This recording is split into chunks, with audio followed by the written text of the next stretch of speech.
Hey, what's up, everybody? This is Aaron Burr, your recovering conservative, and you are listening to the Free Thought Doctrine.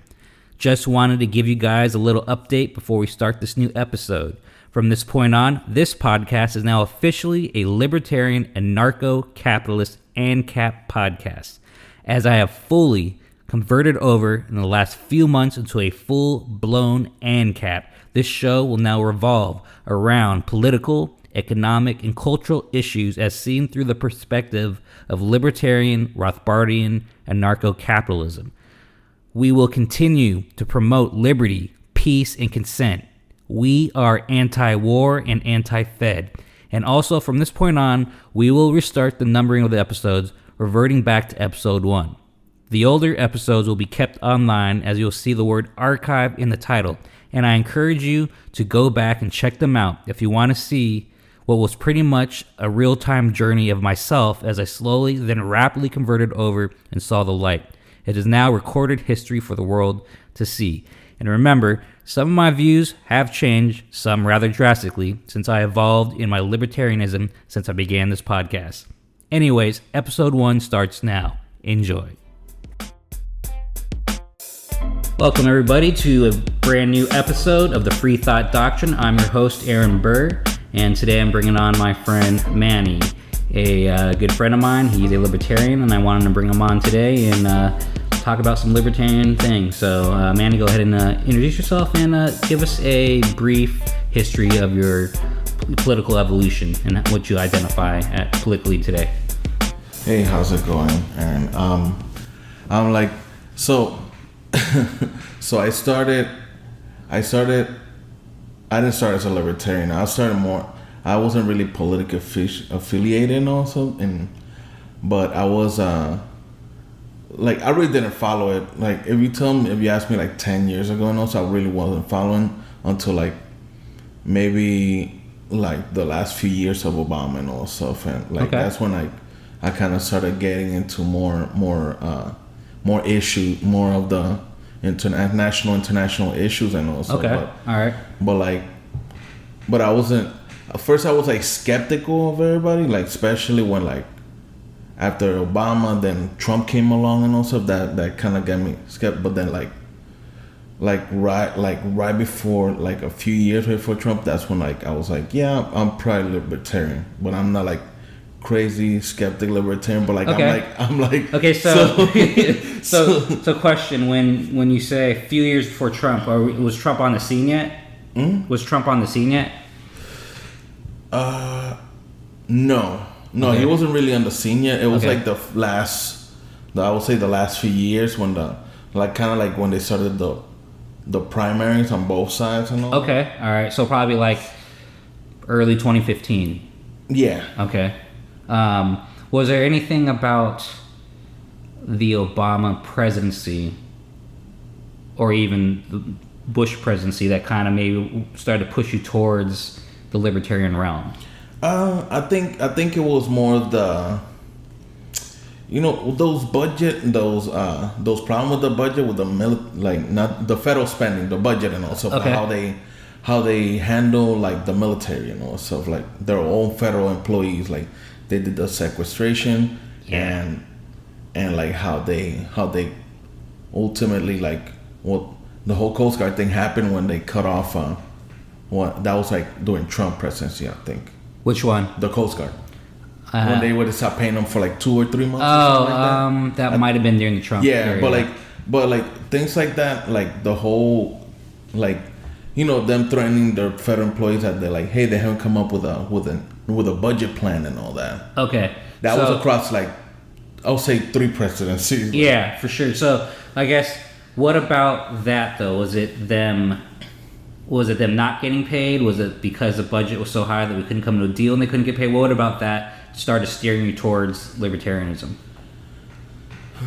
Because you will always grow, like people will always tell you they grow up, they tell you like, hey, Republicans care about the military. Yeah. Or like the Democrats care more about the people and all that stuff. And and that kind of show you like how they couldn't come up with a consensus and all stuff that that they were pretty much the same. It was like that was kind of started staring me towards like okay, I see what and you're saying. it kind of like when it happened with Trump and also like a lot of people had some type of hope with Trump and all that. Yeah, and the same thing happened, slightly bit worse, but like it happened like not just with him, but it happened with Obama and also, and that kind of made it like that kind of solidified after it happened with Trump and all that.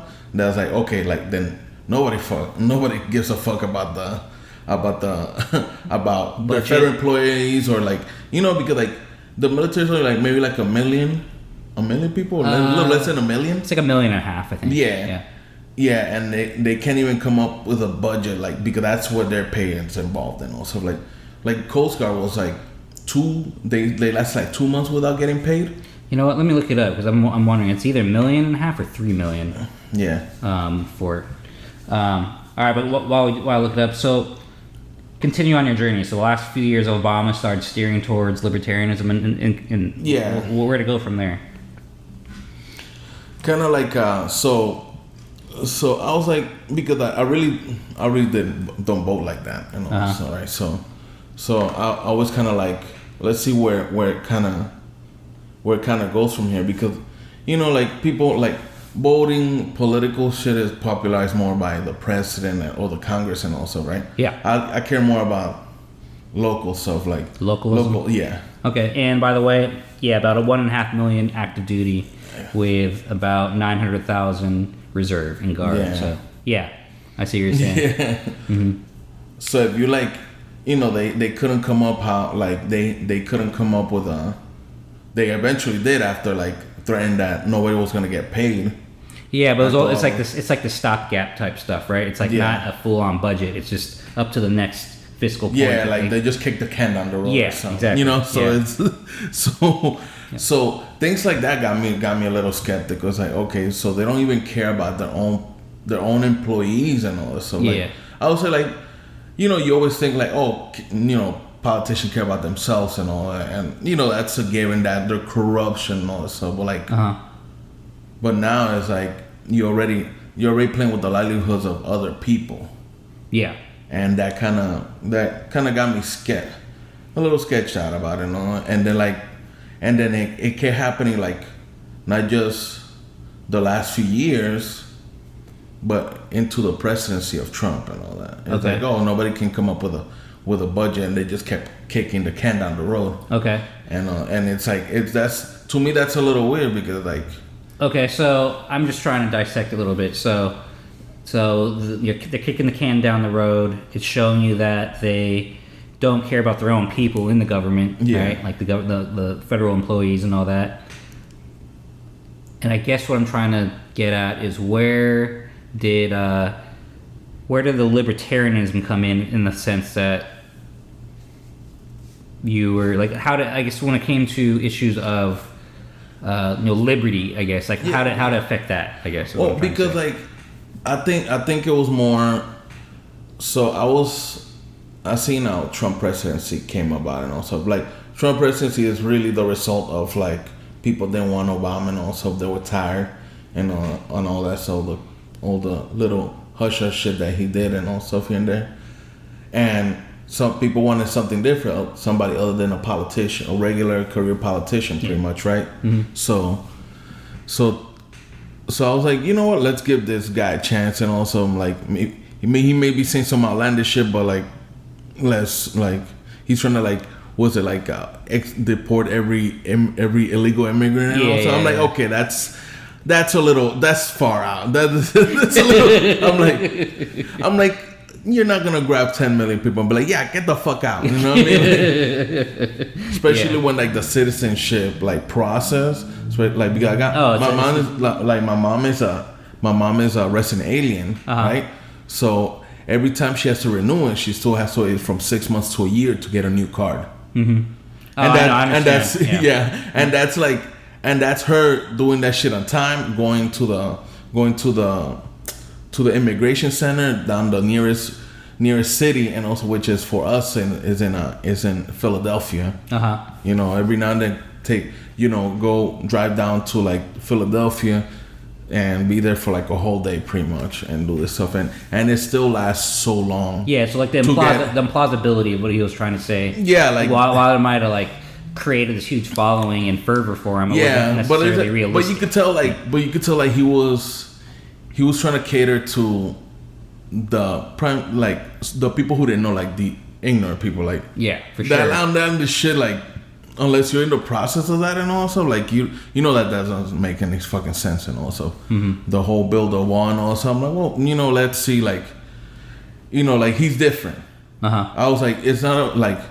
Was it because he was kind of bucking the establishment kind of thing? Yeah, pretty much and all that stuff. I'm like, okay, let's see what he's gonna do. He's gonna drain the swamp. He's gonna do this. He's gonna do that, and all that. And then like, as that presidency goes on, and also you're like, okay, so where's these promises and all stuff? Oh yeah. He spent the whole year and change fighting and also with the Congress, with the House of Reps, and also so he could get like some money to build a wall. So it doesn't look like a dumbass, and also, right? Yeah. And then, what kills me is like people put on their own money. Yep. And they started building their own section. So to me, like that really put me off, because that means that like he didn't just have like party affiliates, he had fanatics. I was like, oh. Well, I mean, the pushback a little bit. I mean, those could have been people that truly believe there was an immigration problem, a legal immigration problem at least, right? Like, in their defense, it might have been people that, well, probably also fanatics, but probably also possibly people that just really wanted to get that shit done, and they had the means to do it. You know what I mean? Like, in that sense, in a libertarian sense, they're voluntarily putting their funds in. Yeah. I don't necessarily have a problem with that. But they're stealing money from us as freaking... our taxes are getting stolen from us. So, like...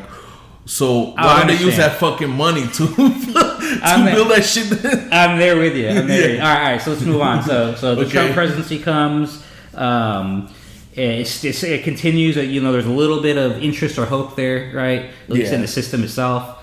And then you kind of get steered away again back towards libertarianism, or are you still always in the direction of libertarians? It kind of accelerated a little bit. It kind of accelerated a little bit on that, and also because I was like, okay, so like this guy is like, like he might be different, but he's not really getting anything though.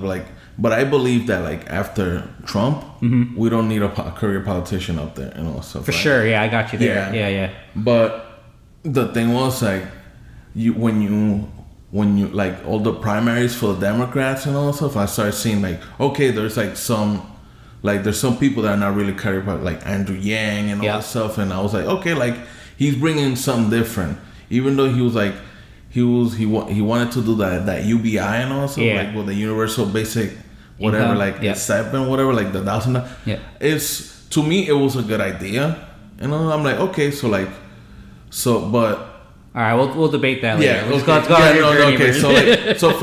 So from there, it went from like, so you could start seeing that how the media was trying to like thin out the herd, and also by focusing on certain people and also right. And it wasn't just the media, like, and I thought that it was weird that Buttigieg like started clearing house with the freaking in the caucuses, right? Yeah.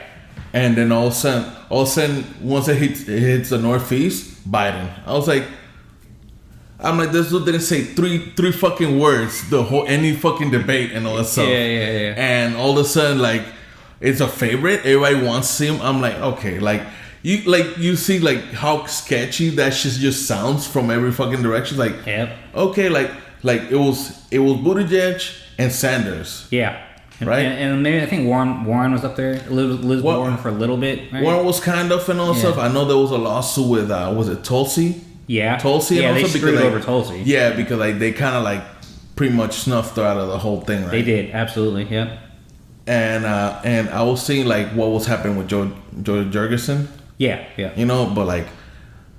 But she didn't get enough say to like get into those debates and also, right? Yep. So, but from there, like, I saw that, like, all of a sudden it hit the northeast, and then guess what? Everybody fucking loves Biden for some reason. Yeah. And then he just blew everybody out of the water. I'm like, no, there's no fucking way that this fucking happened. Yeah. It's like, you mean to tell me, like, if the whole, like, how they say, like, everybody was, like, paying attention to Iowa caucuses because that's what kind of, like, it determines who's going to be, like, the elect for whatever DNC or RNC and all that stuff. Yeah, and it's like, has a lot of influence. It's a lot of influence and also, and also like, oh yeah, fucking Biden just blew everybody out of the water. Yeah, exactly. When he was like gagging, stuttering, and all this shit. It still is. Yeah. Now they probably got a chip on his neck to like make him talk better and all that stuff. Got a voice box from somebody. Yeah. So like that kind of that threw me all the way over because it was like I was like, okay, like now we're not, like now it's being dishonest and also, but like because like little things here and there where I'm like, okay, like the whole going back, right? Mm-hmm. Going back where like the Sandy Hook incident happened, like the shooting and all that stuff, right? Okay, yeah. What how like the details of this kid going in there with 2 guns and just shooting the kids and all stuff, right? Yeah. Why are we making a ban on assault rifles in California? Because he had handguns, you're saying, and then he had handguns. Yeah. And all of a sudden we have a strict lockdown on like like assault rifles, right? Quote unquote assault rifles, right? Uh-huh. And that was like, to me, that was like, what? Like, what are we doing? And then all of a sudden, like, people thought it was Armageddon for some reason, and we had the great bullet shortage. Yeah. Everybody just went crazy, like, oh, they're gonna take our guns away, and it's like. So I think so you tell me if I'm wrong. That's how I'm kind of taking what you're saying, right? So you're saying that you had your eyes opened up to the entire paradigm of how each side, like the 2 different narratives is driving each other, and really they're all on the same team. It was like divide and conquer things going on, and that's what was kind of turning you away from the whole uniparty. That's exactly what it was. And it was like, it wasn't those exact like right at that moment and it was more like the major like checkpoints, like okay, this is fucking weird. Boom, this is fucking weird from the other part. Like, what are we doing? Like, like, that's what you're saying. Like, it was like an incremental, but like certain moments in history were going on. And you're like, okay, that you see the narrative, right? You're able to see the there's the agenda, that there's a hidden agenda on each side, and really they're the same side. Yeah. Right? Yeah. Okay. Yeah. So it's more like I will say like word judo. Like they'll tell you something, one parent tells you something, the other one will say the same thing but in different words. Yeah. You know? Exactly. Just manipulation. Yeah. Right. It's the same propaganda, same indoctrination. It's just it's tailored to whatever audience. Right. Yeah. It's a cathedral. Yeah. It's a cathedral. So okay. So that's the start. So do you have a moment in your mind of when it finally clicked over and you're like, yes, I'm a libertarian because of XYZ, because I believe this or that or whatever? I think when the media decided, like, like you could tell here and there, like they're kind of politically biased and also, absolutely, right? Yeah. But like, couldn't be more fucking obvious now. You know what I mean? Like what was it, like Fox News having like to talk to the president over the phone every fucking week and all that stuff. Yeah. But not they're giving them softball questions like, oh, how you doing and all that stuff, and you're like, what the fuck? Like, what are we like? Yo, for that he got a Nobel officer so he could get his dick sucked. You know what I mean? So like, you know what I mean? Like it's just shit like that, and it's like it's really how it was, like how he also manipulated whatever he had and also sure. like hey.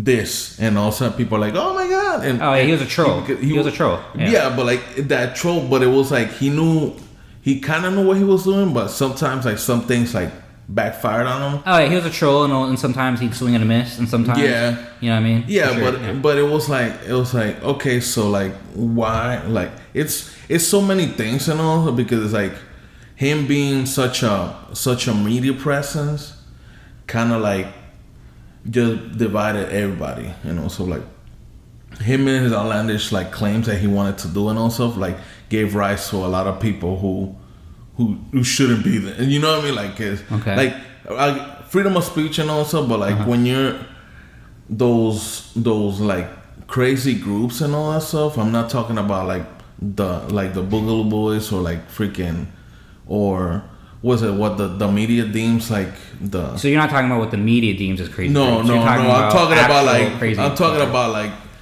freaking, because usually like there's some people that were like, oh, they're racist, but they weren't overtly racist. Okay.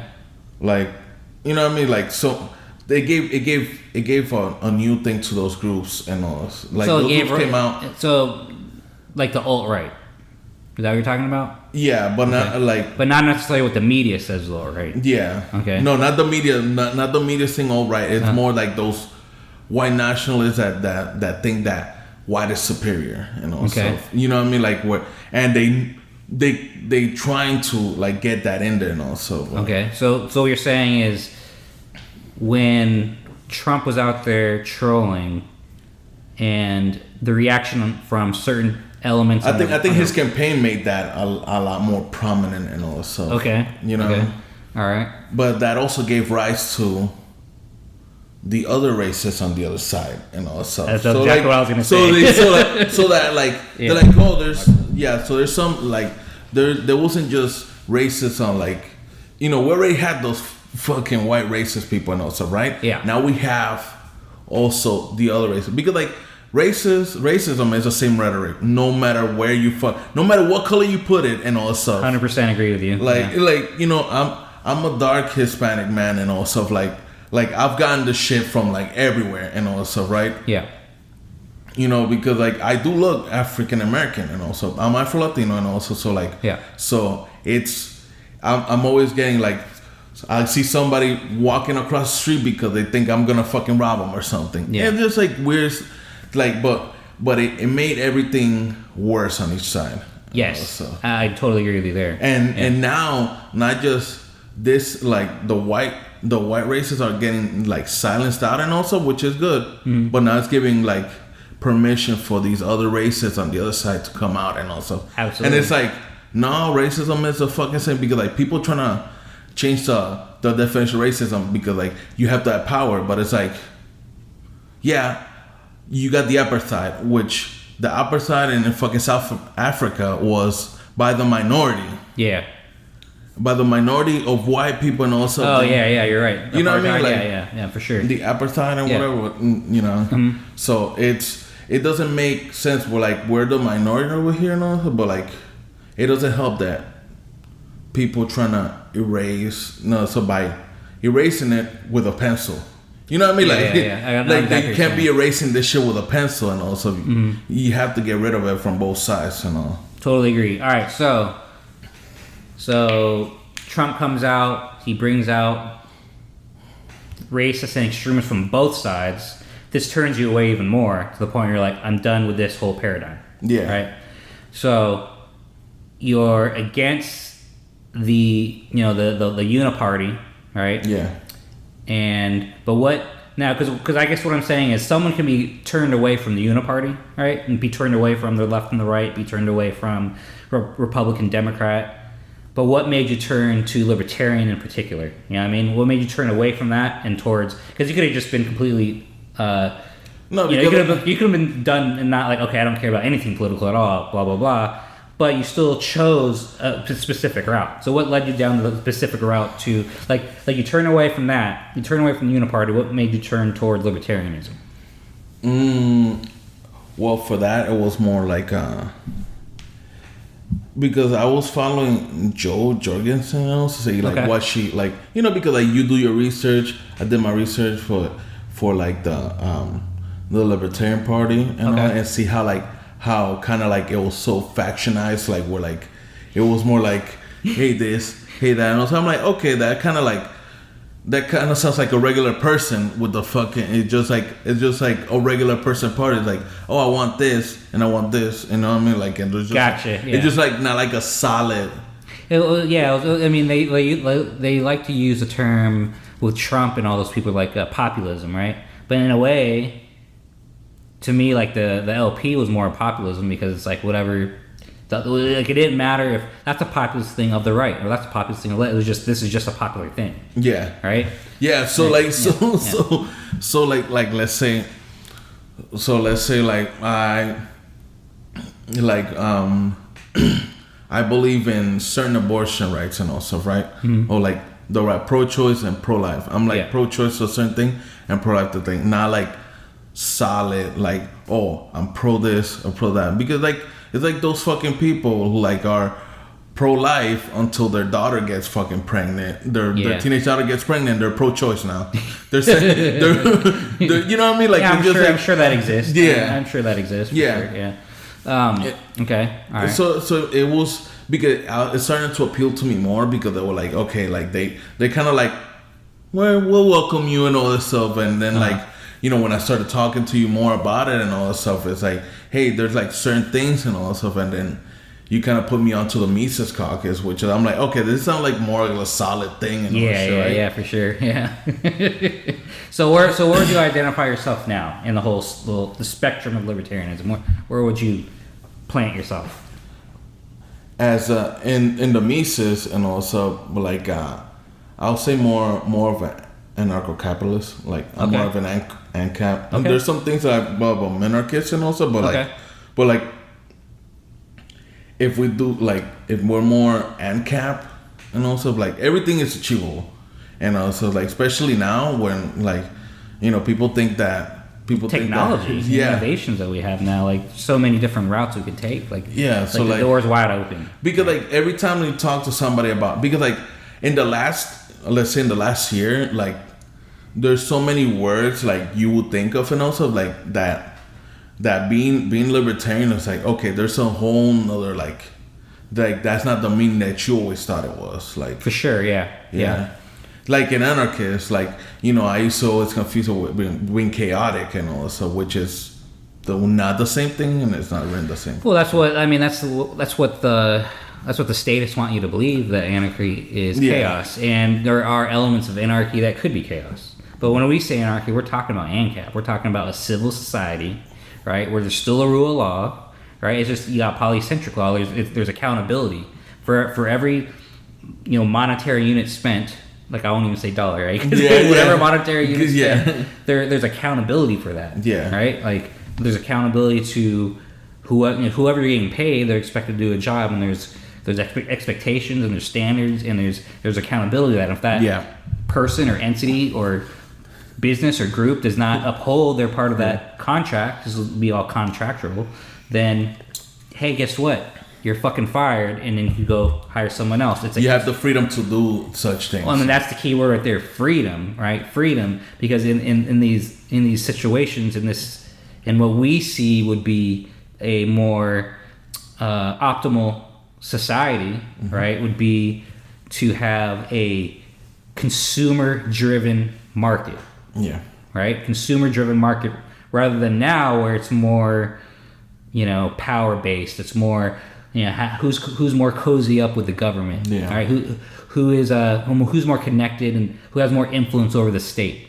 Right. Because that way, rather than relying on consumer-driven markets, i.e., competition, having the best service, creating the best products. Yeah. Instead of having that, it's based off who can influence the politicians to use the barrel of a gun to get my way. Yeah. Right. Like I don't have to rely on actually having a good business model. Instead, my model is I will use the government to destroy my competition by setting up regulations that I may be able to afford to put up with, or and create these barriers to enter the market for like I'll protect these jobs at the expense of all those jobs over there and all those people, right? Yeah. And I'm going to use, like you mentioned earlier, stolen money. I.e. tax dollars, money taken by force to prop up my business and destroy another, right? Yeah. And largely that's what we have right now. Yeah. All right. So, maybe not as much on some of the medium and smaller businesses, but that's why they try and have been trying to destroy medium and smaller businesses, because you get the big businesses that cozy up with big government, right? Yeah. And it's they get their contracts and all that contracts, all the subsidies, and a lot of it's regulations, occupational licensing, right? Access to certain markets, access to certain resources. Not again, when I say access, I'm not talking about a company appropriated some resources, but that they use the government to stop anybody else from appropriating those type of resources, right? Yeah. That's what happens a lot with power companies and stuff like that, right? Water companies, they have the government they call them government created monopolies, because they have the full force of the gun via the government to conduct their business, right? You can't have a competitor, right? You legally can't have, it goes in, the tentacles go into every single different industry, right? So, what would you say is your number one, or maybe if you can't think of one, maybe two, but what's your number one or number two issues today? That's going on today. Not necessarily literally today, but just in this day of age. What are your two things that get a man's heart beating? To me, that the thought of that my property is not my fucking property, that gets my blood boiling. All right, so okay. it's like, hey, I own this property, and also why am I paying extra shit?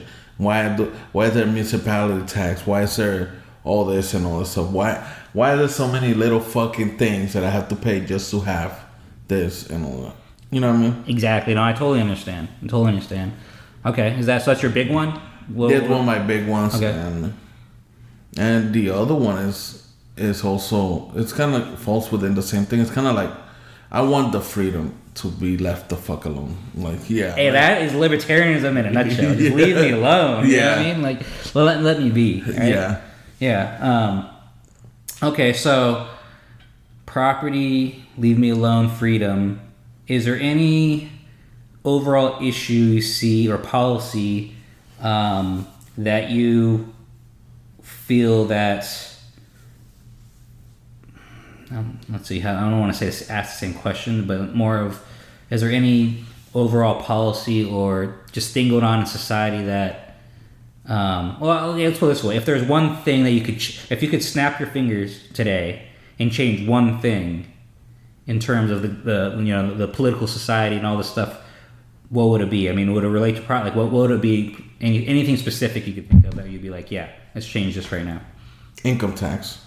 Tax, because income tax didn't really come about until we were already 100 years in. Well, the income tax that we know today came during 1913. Yeah, it's not even.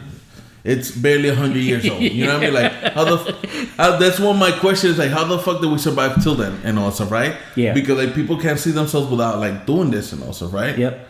So what happened before then? How was the government and all stuff that? The government was a lot smaller back then. I'll tell you that much. So I like how Dave Smith tells a story, and I might butcher it a little bit, but he has a story about all of us, not all of us, because not you and me, but most people, right? They accept the income tax like it's just a part of life, right? They just accept that the government can literally take money out of your paycheck. The fruits of your labor, that's your property too, right? They come in and just take it. Yeah, what they said, there's two things you can't avoid is death and taxes. Right, yeah, right, yeah. So that's been indoctrinated to us since we're kids, right? Yeah.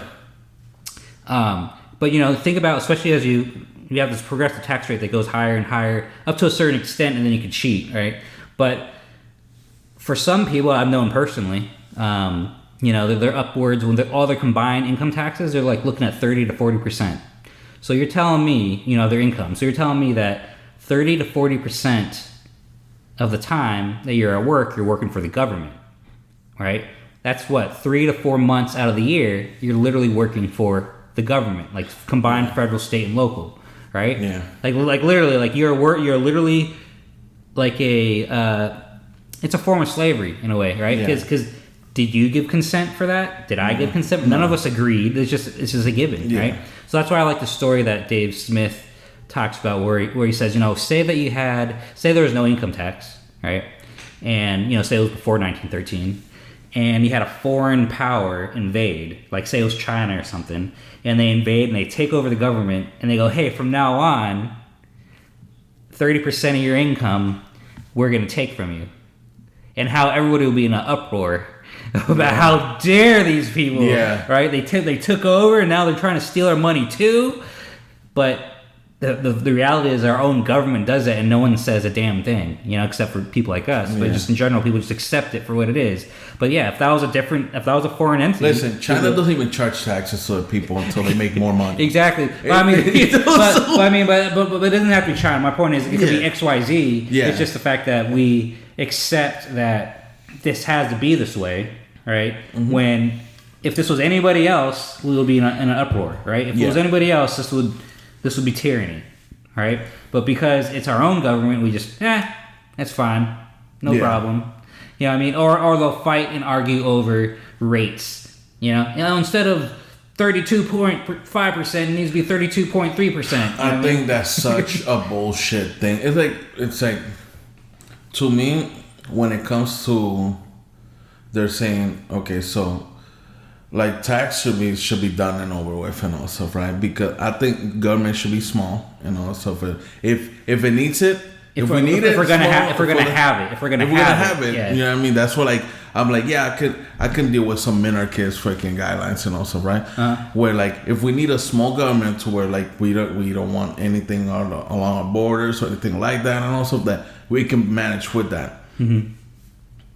But to like when everybody's like, because this is what I'm saying, like the cathedral is like so fucking stupid, because it just brings like some people are like, oh, we should tax the rich or eat the rich or whatever, right? On the left side and all stuff. But like then you got people on the right side, but like, you just want to make like tax them because they make so much money. Then I don't want to make that much money. I'm like, the fuck are we talking? Like, why are we like it? It just to me was kind of like the same argument. Well, to me, the argument should be abolish the fucking taxes. Yeah. Right. Like they argue within that paradigm. Right. They argue within. It's like someone creates this argument with these very strict borders, and then they argue within those borders. It's like I'm fuck those borders, get rid of the whole goddamn thing. You know what I mean? So, you know what I mean?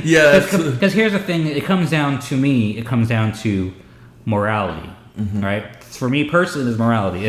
If and this is why, in many regards, even a minarchist state for me wouldn't work, right? Outside of maybe a very local city type state, but very loosely type situation. But other than that, the reason why I can't get on board with any kind of tax state. Like for years, I'd be like, okay, look, I'm just against income taxes. Like I'll accept sales tax, or I'll take an income tax, but it needs to be a flat tax. And even then, yes, if I was forced into the system, I would rather take those ways. Yeah. But morality, right? Morality, because at the end of the day, and I've said this time and time again, this won't be the first time you've heard me, and it won't be the last time you've heard me say this, but those taxes are taken by the barrel of a gun, right? Like literally a gun is pointing at you and you're paying, because if you don't, what's going to happen, right?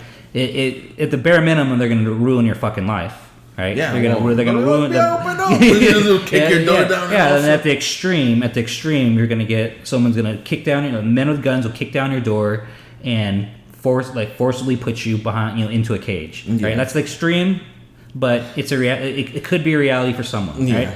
So that's, to me, that's immoral. If you and me are born and we own ourselves, right? Self-ownership, and you own your property, private property, then no one can take that from you unless you give consent.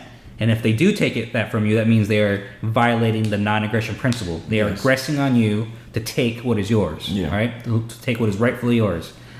And so that's why I see, we see taxation as theft. I mean, it's not just a saying, right? Yeah. I literally believe that when you are forcibly taking something from me via force or the threat of force, that is immoral. That's that side. And then you go on to the other side, right? Where then what is that money that you stole from me, that you robbed, right? Now what are you using that money for? Yeah. Right? And then not only, what else are you using that for, but what immoral things are you using that for? I.e. war. Yeah. Right? I.e. the war machine. I.e. we just, the whole thing in the news right now is Afghanistan. Yeah. Right? So a 20-year conflict, right? Where we've seen the documentaries, and this is not a secret, where essentially we went in there and we kind of picked winners and losers, right? Like, hey, we'll go ahead and make you in charge. Because, so you're not affiliated with Taliban at the moment, so we'll make you in charge. Yeah. Oh, you happen to be a known and documented child rapist who rapes little boys, and you have little boys hanging around all of you, and you murdered the 3 or 4 of them that tried to get away? Whatever, we're going to protect you and put you in charge, right? And enforce the rule of law around you kind of thing, right? Like, train you to do these things. And then you multiply that by probably the thousands, and you hear about all the people who have been over there, the troops, and the PTSD they go through because they had to protect these type of people, right? Yeah. And so, again, not only did you forcibly take money from me or anybody else against their will, without their consent, right? So that's an immoral act. And then you took that stolen money and you propped up and perpetuated and propagated pedophiles. And pretty much literally just send the whole military in an identity crisis. Exactly. Because that's all they know. If you talk to any of them, and also like it's 20 years that that's a whole generation of military that they don't know what to do. They're like, war is all they know. It is a war and also, and that's all. Are you talking about the Afghans? Huh? Or us? No, our military. Our military, yeah. Okay. Well, I mean, it's both. Yeah, it's both. Yeah, it's literally both. Yeah, and also, right? So like those people don't know, like, now that's why, like, as soon as like the Taliban took over, like, didn't you see like people trying to climb and all stuff, even though the Taliban's probably not gonna do shit to them. And exactly. At least it's not happening yet. It's that crazy reaction, like, oh my god, the Taliban is here, and then like all those people like all over those freaking the aircraft. Yeah. Oh yeah, hanging off and falling off the aircraft, and I mean, it's like they're so desperate and terrified, but is that really justified? And I'm not going to sit here and say it absolutely isn't, but you don't see, like what's going on in Afghanistan is not ISIS entering Iraq, right? They're not doing mass executions. Again, I'm not saying the Taliban are good guys and that could eventually maybe happen, but it ain't happening right now, and it probably won't happen, but it could. Yeah. But the hysteria, right? And you got to think you have 20 years of these people who grew up there and they don't know anything else, right? Yeah. And they had, Big Daddy USA fucking taking care of them for the most part. And, and granted, they stole from them, ripped them off, all kinds of things. There's all kinds, like, if you've been listening to Scott Horton lately, he talks about certain stories, how he also brings up the fact that, we protected all these child rapists, all these pedophiles over there, because the thing is, the Taliban, they, for the most part, I'm sure there still are pedophiles in the Taliban, but for the most part, they are against that shit. And one reason they came to power the first time around, and probably even this time around, is because they would go after those guys, right? They were street justice. They'd like literally drag them out in the streets and cut their fucking head off, right? But like the normal citizens were like, hey, at least they're out here taking care of business, right? Like they're stopping child rape, right? Because what do? We do the like the Taliban doesn't treat women great. We all know that, right? But the other side, part of their culture was pedophilia, right? So we barely treat women great over here. We barely treat. Well, the thing is, I'm not even talking about here, because even over there, even the other side. No, it's a talking point for the people. But like, oh well, the little girl won't be able to go to school. I'm like, well, that's not exactly right, and also because like our whole 20 years has not been fighting the Taliban. No, and the thing, the whole thing was with Al Qaeda and then ISIS, and also, right? Yeah, we took over Iraq within 72 hours and also, right? Mm-hmm.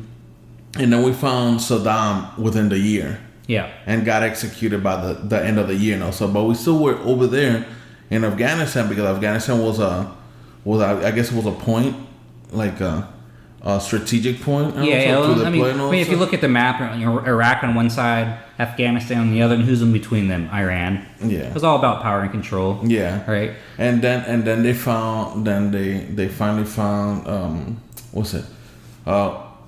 What's his name? Freaking Osama. Yeah, Osama bin Laden also.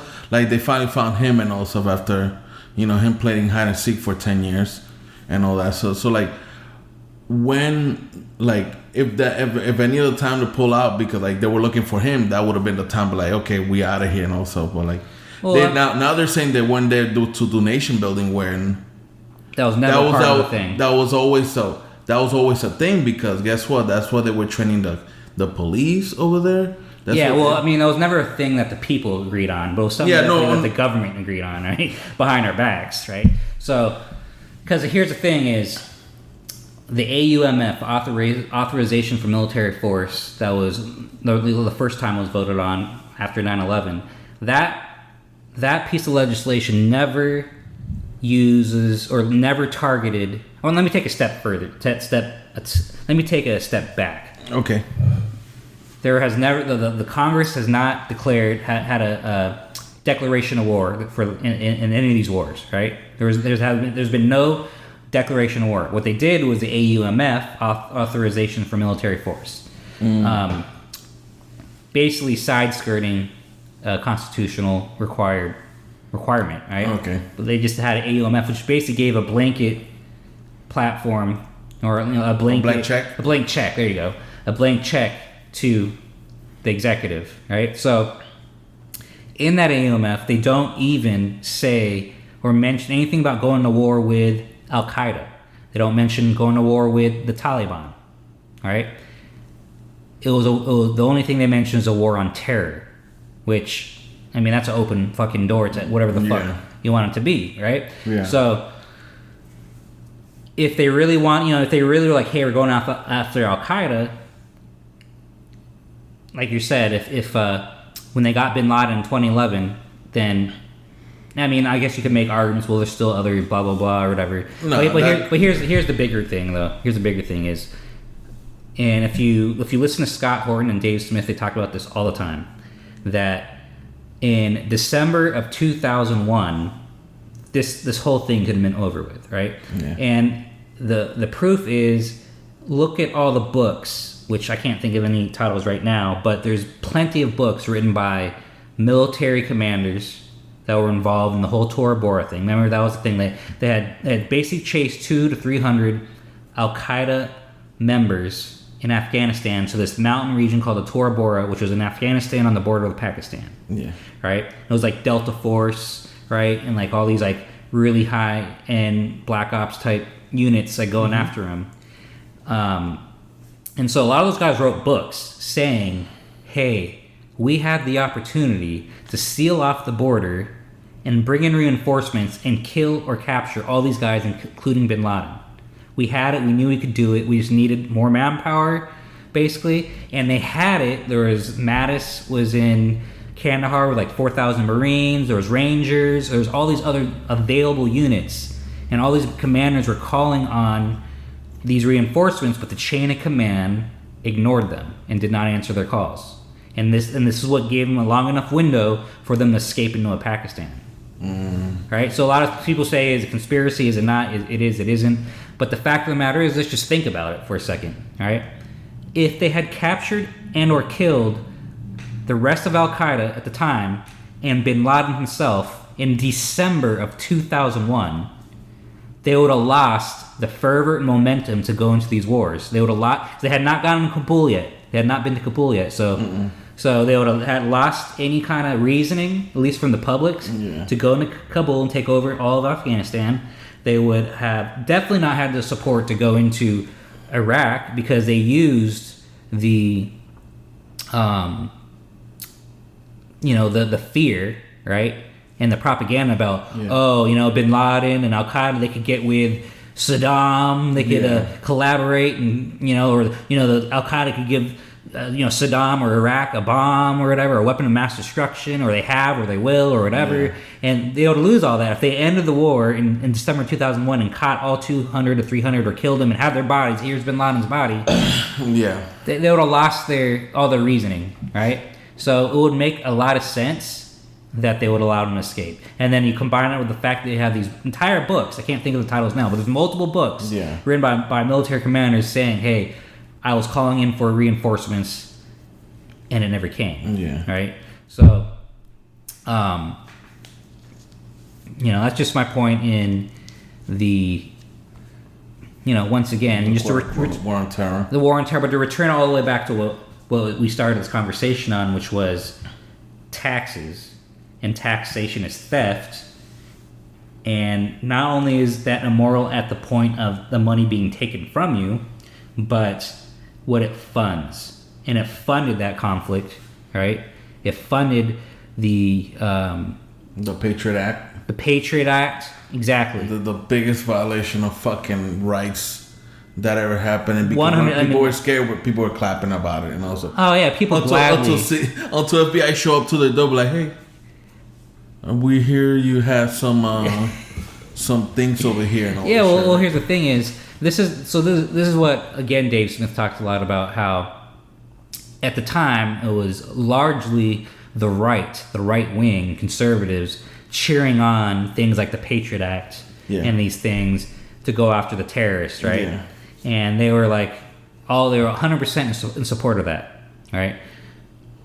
And now look at us here. 20 years later, it's reversed. Now who's the target of this war on terror? It's you. It's the right wing. It's the conservative, right? Now the left is the one that's and that's what and that's one of the things that I will actually harp on whenever like that also got me sketched out. It's like it's a cycle of things, and also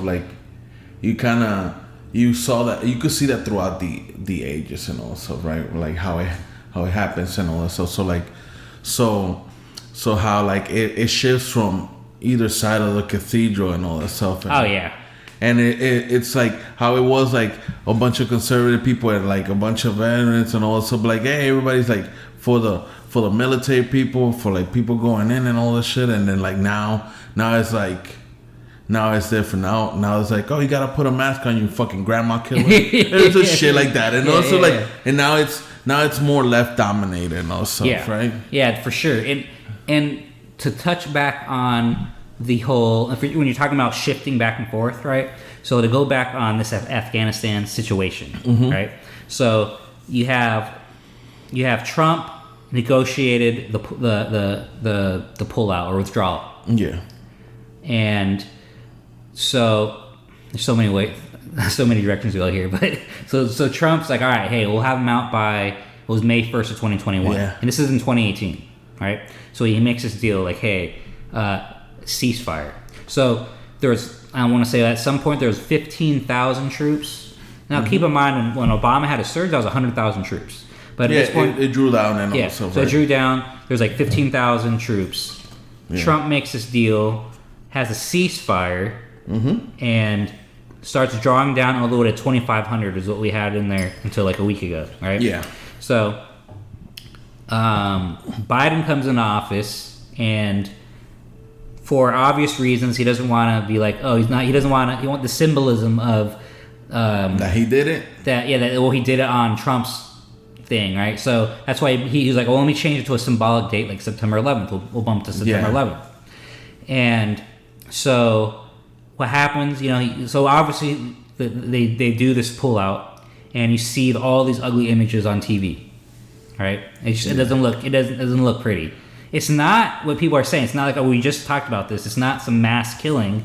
There are, Taliban is going in there and killing some commanders and shit, and there are some people getting killed. I'm not saying that it's fucking, rainbows and sunshine, but it's not the mass killing. It's not ISIS, right? So but it is ugly. It's very, very ugly.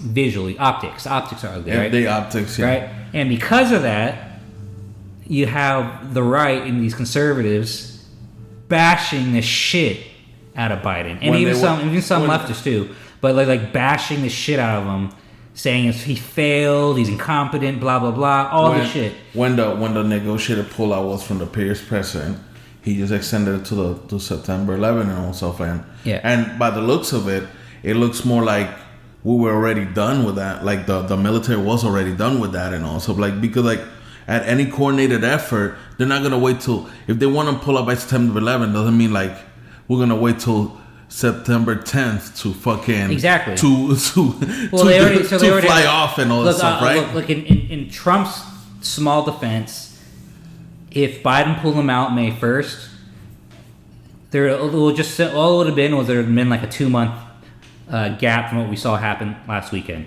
right? Because no matter what I'm saying is, no matter what the Taliban was moving in, and it wasn't like, hey, we're going to do it for 2 months. They didn't just stop for 2 months. Yeah. They just kept coming in so that when the deadline for us to come out, they were closer. But it was all eventual anyway. It was all inevitable, right? Yeah.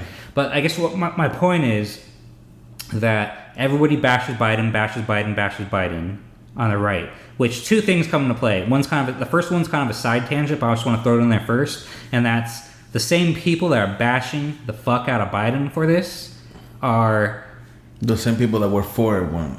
Well, no, not even that. I mean, yes, you're right, but what I'm saying is the people bashing Biden because he's a failure and that's the narrative they're driving. Yeah. I mean, these are quote-unquote conservatives, right, who are saying this?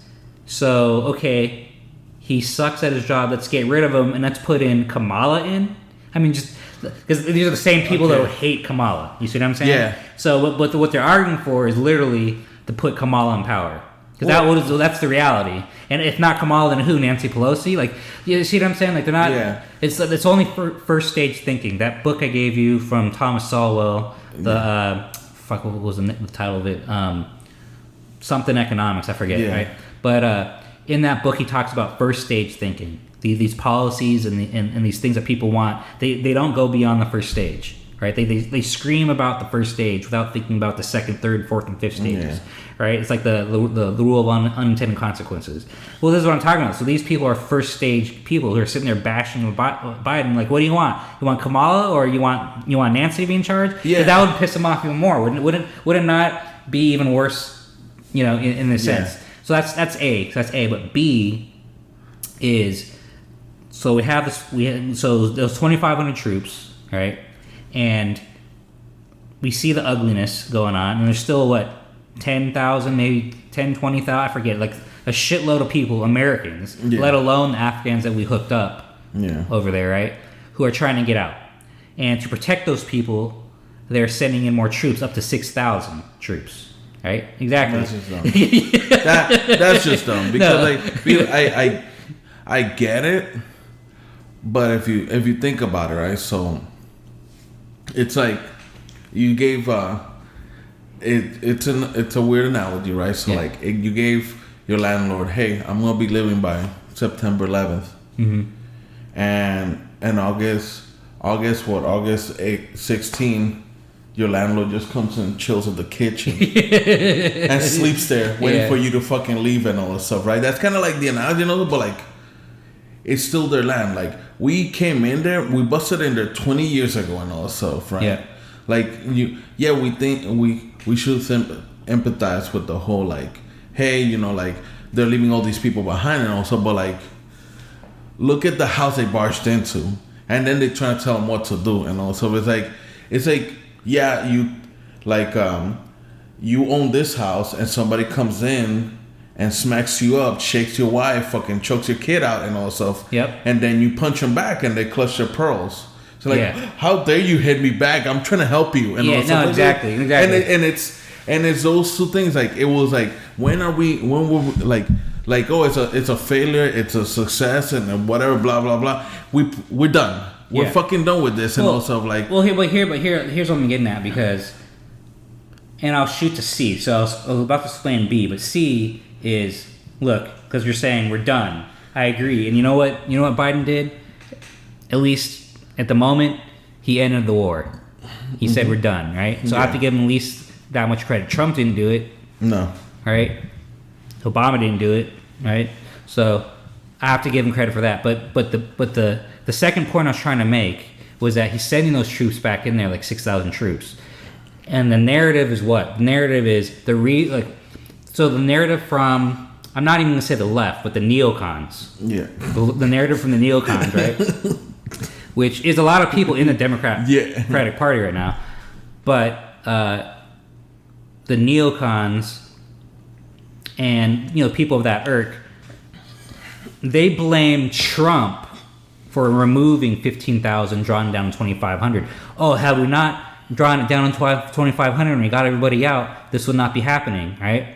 So it wouldn't be it wouldn't make a difference though, because like, well, I know you and me know this, but what I'm saying, this is the narrative. The narrative is, hey, he draw down 15,000 to 2,500, and that's why we have this ugly mess. So that's why we need to send in 6,000, right? And then, but see, the narrative is that, hey, when the 15,000 were there, and even during that whole time period, there were no American casualties, right? So there are no American casualties. So, and it was stable. Everything was fine. Yeah. So why are we pulling out? Because look, we pulled down on 2,500, and then all this shit happened, and now we got to go back into 6,000. So we should leave the 6,000 there, maybe put in more, and everything will be fine. Because it could be like South Korea or Germany or Japan. But here's the first thing where they're wrong. Because the reason why there are no casualties since 2018, or at least a very minimal, was because, like I just said, Trump negotiated a peace deal with a ceasefire. Yeah. And with that ceasefire was the understanding, like you're saying about the landlord and all that we were going to be leaving. Yeah. So you really think that if we put 6,000 or 15,000 and now we say we're going to stay, you really think that there's going to be no American casualties? Now, because now the war's reignited. And you remember, when they had 100,000 troops there with Obama, the casualties were high. And that's exactly what would happen again. Yeah. We lost a damn war. You know what I'm saying? Yeah. It's over. It's fucking over. Right? And when you're talking about that situation where we kick the door open, we rough up the kids, grab the tits of the wife or whatever, and then they punch us and you go, what the fuck is wrong with you? We're here trying to help you. Like that whole analogy. That's what people don't understand, right?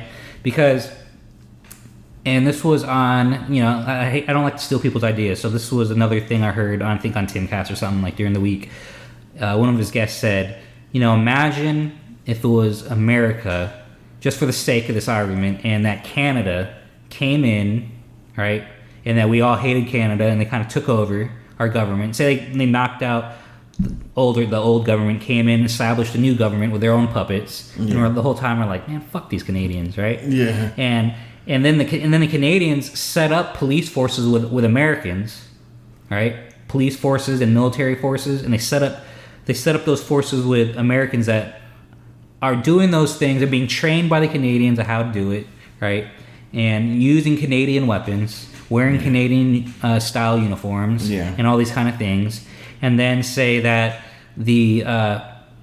one day the Canadians pull out and all the extremist American fighters come out of the mountains and we take over, and we walk into those cities and all those quote unquote Canadian trained troops are like, yeah, whatever, fuck this.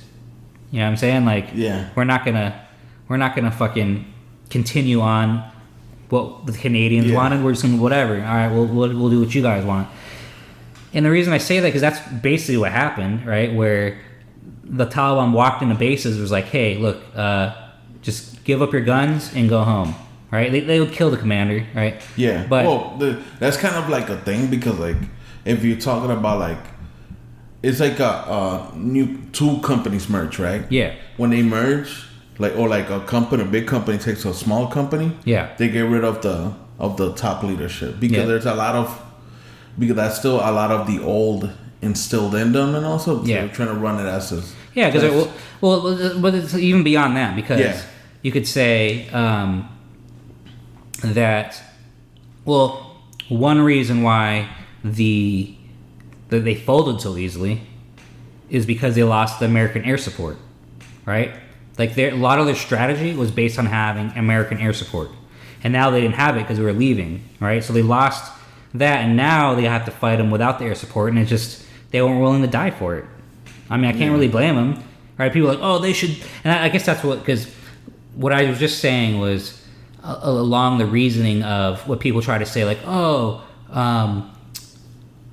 they're the fighting age males over there, they need to fight for the country, blah blah blah blah, and they just gave up. But what I'm saying is, it feels like that Canadian thing, and say there's a Canadian police force that'll set up. Yeah, they're not gonna quote unquote fight for the country because that would be fighting for Canada.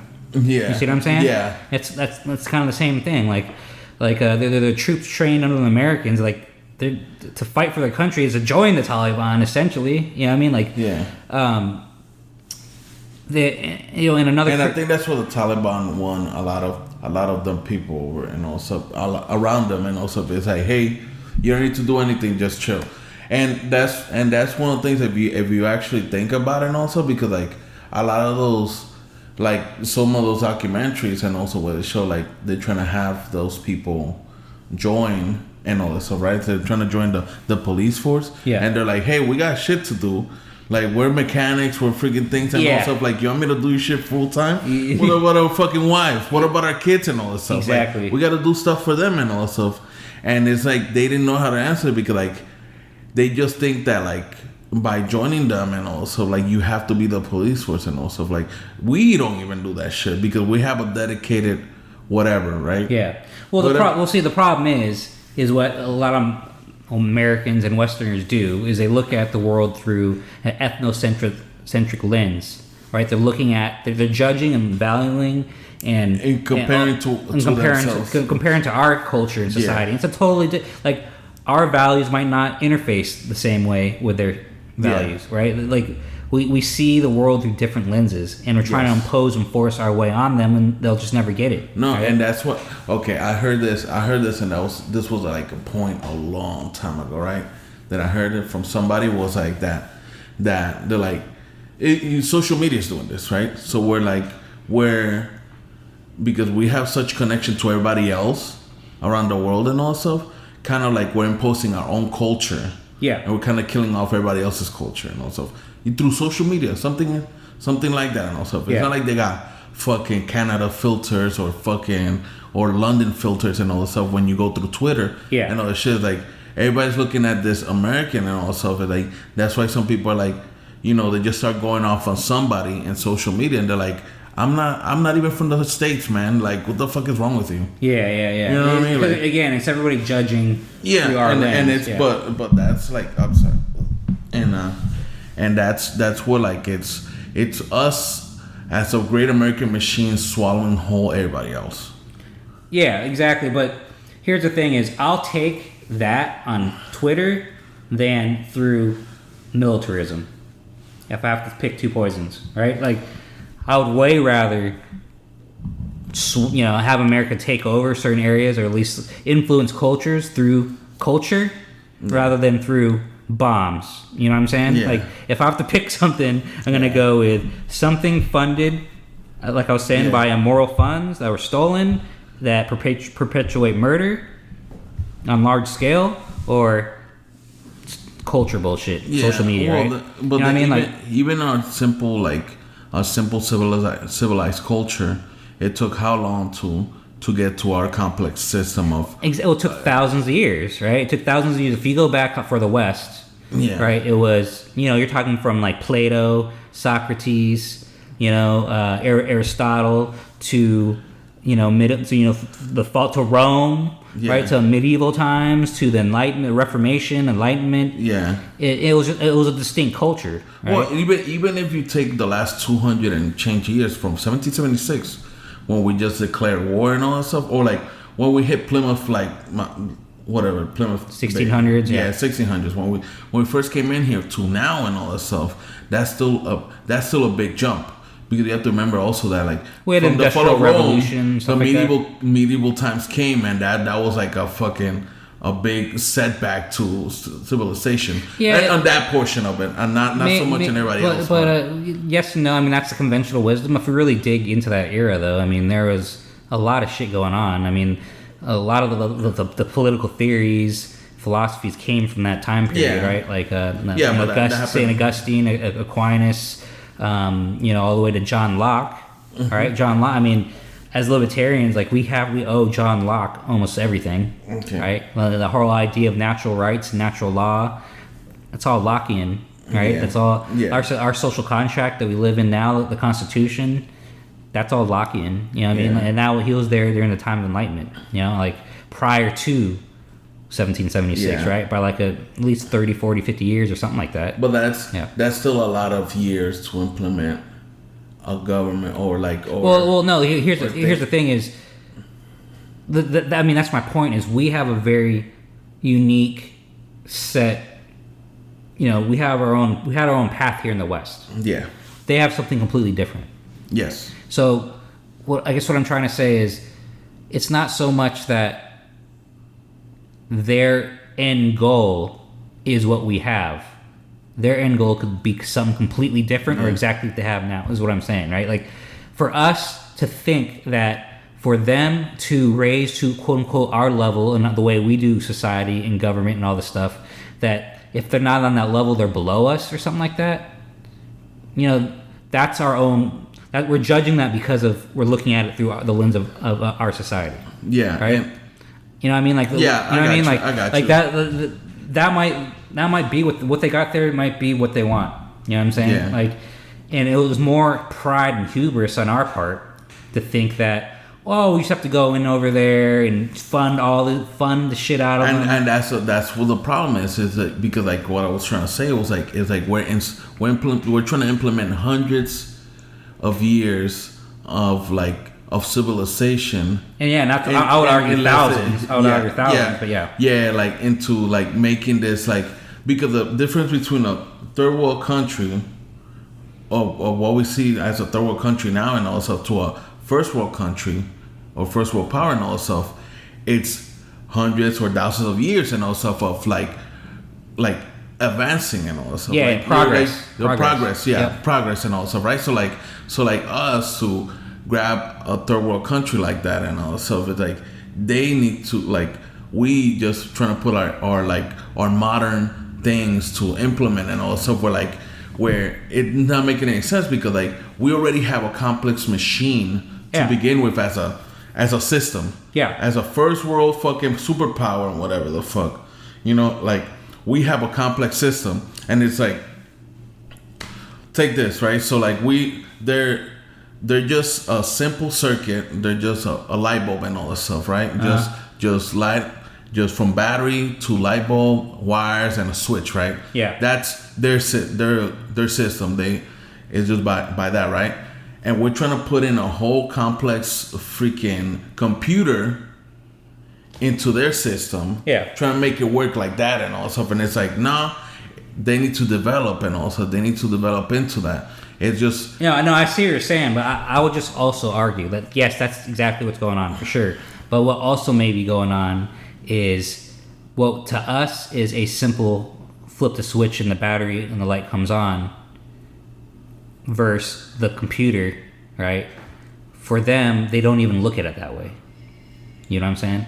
It's a possibility, right? Okay, I see. I see what you're saying. It's like, yeah, we got a switch. We know what's going. Like, we just flip the switch to think like, oh, the light comes on. Yeah, but they don't even have that. It's not that they don't even have. They just don't even think of like that concept is something completely different to them. Yeah. The way that society structures. Yeah. It's not about a flip and a switch and light comes on. There could be all these other different things going on, right?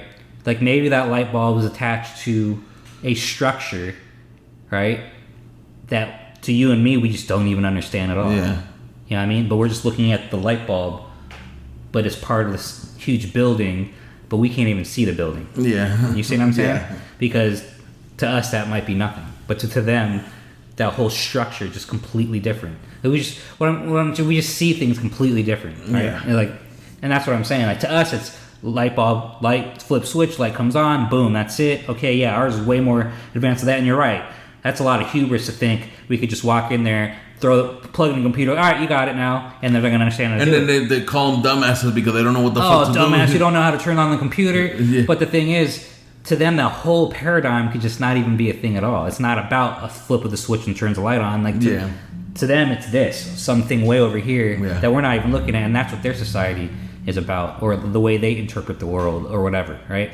And that's what I'm saying. We're trying to impose, like, the flip of the light bulb and the switch and the computer, whether that's from non-advanced to very advanced, but just the whole fact that we're even talking about a spectrum of advancement and progress right there, to them, they're not even looking at that anyway. That's, you know what I mean? At least it could be a possibility what's going on, right? Like, we don't know. We're already assuming that that's how they see these things, right? Yeah. But I want to bring up the issue regarding, or at least relating to the fact when you're talking about how we, essentially kick down the door, hey, we're here, do what we say kind of thing, right? Because that is revolving around the whole notion of world domination, world hegemony, hegemonic power, empire, right? So, a lot of these problems we have right now are because of this whole imperial mindset. It's just, if you look at history, a lot of these conflicts revolve around a world hegemonic power, meaning a world dominating superpower, like you mentioned, superpower, right? Versus an entity fighting for independence. So, the Revolutionary War, Britain was a world hegemonic power at the time, and the 13 colonies were fighting for independence. So that was that war. The Civil War, you had the North was the hegemonic power in the region, and the South was trying to fight for independence, right? The could fast forward all the way to Afghanistan itself. We march into Afghanistan, we're trying to rule that country through all the means we did, but in reality, we're the world hegemonic power in Afghanistan, for all intents and purposes, was the entity fighting for independence, right? Yeah. Whether you say it the Taliban or whatever, right? And that is the driving wedge between the current status quo of the empire versus what true libertarians, right? Well, that's a problem we see, right? Well, that's a huge divide. That's one driving factor of creating, this anti-war libertarian movement, which is like the real anti-war movement. Like, it doesn't go along with the tie, like you're talking about the different narratives and paradigm. No, like, libertarians are consistently anti-war. At least real libertarians are. And when we go into that spectrum between minarchism, small government, limited government on one side, and ANCAP on the other, and anarchy, one of the things that drives me more towards anarchy is the fact that I've said it, and probably the third time I brought it up now, that just the taxes and the funding, and the fact that to fund that military, you have to steal funds from people, and then that military goes off and is ordered to do and does fucked up things, right? So, with that being said, if all we could get was a minarchist state with a military, I'd be okay if I was in that world with national defense, if we could, or as long as we would disassociate national defense with world hegemony, right? Yeah. If we could split that up, I'd be more inclined to support such a system, right? Like, okay, fine. Well, you have a fleet on each side on each coast, right? But we just kind of stick to ourselves and focus on defending this territory, the territory of America, right? And not trying to push world domination, and which even if because we're in a strategic position in the world where we really don't even need that, if you think about it, right? So like, yes, like, who's really gonna take us over? Like, we got too many people, we got too many shit, and also like it's not like, oh, we're lazy, and also like we're just sitting pretty, and also, but like think about it, like think about where we sit at, there nobody will try and take us over. Nobody has ever, and also even as the last people who tried was what, freaking Britain, and also where like Great Britain and all stuff, and they failed miserable at it, and also, and that was one side because we didn't have like what now we got both coasts. Yeah, you know what I mean. Like our country expands into both coasts, and so it's really not necessary.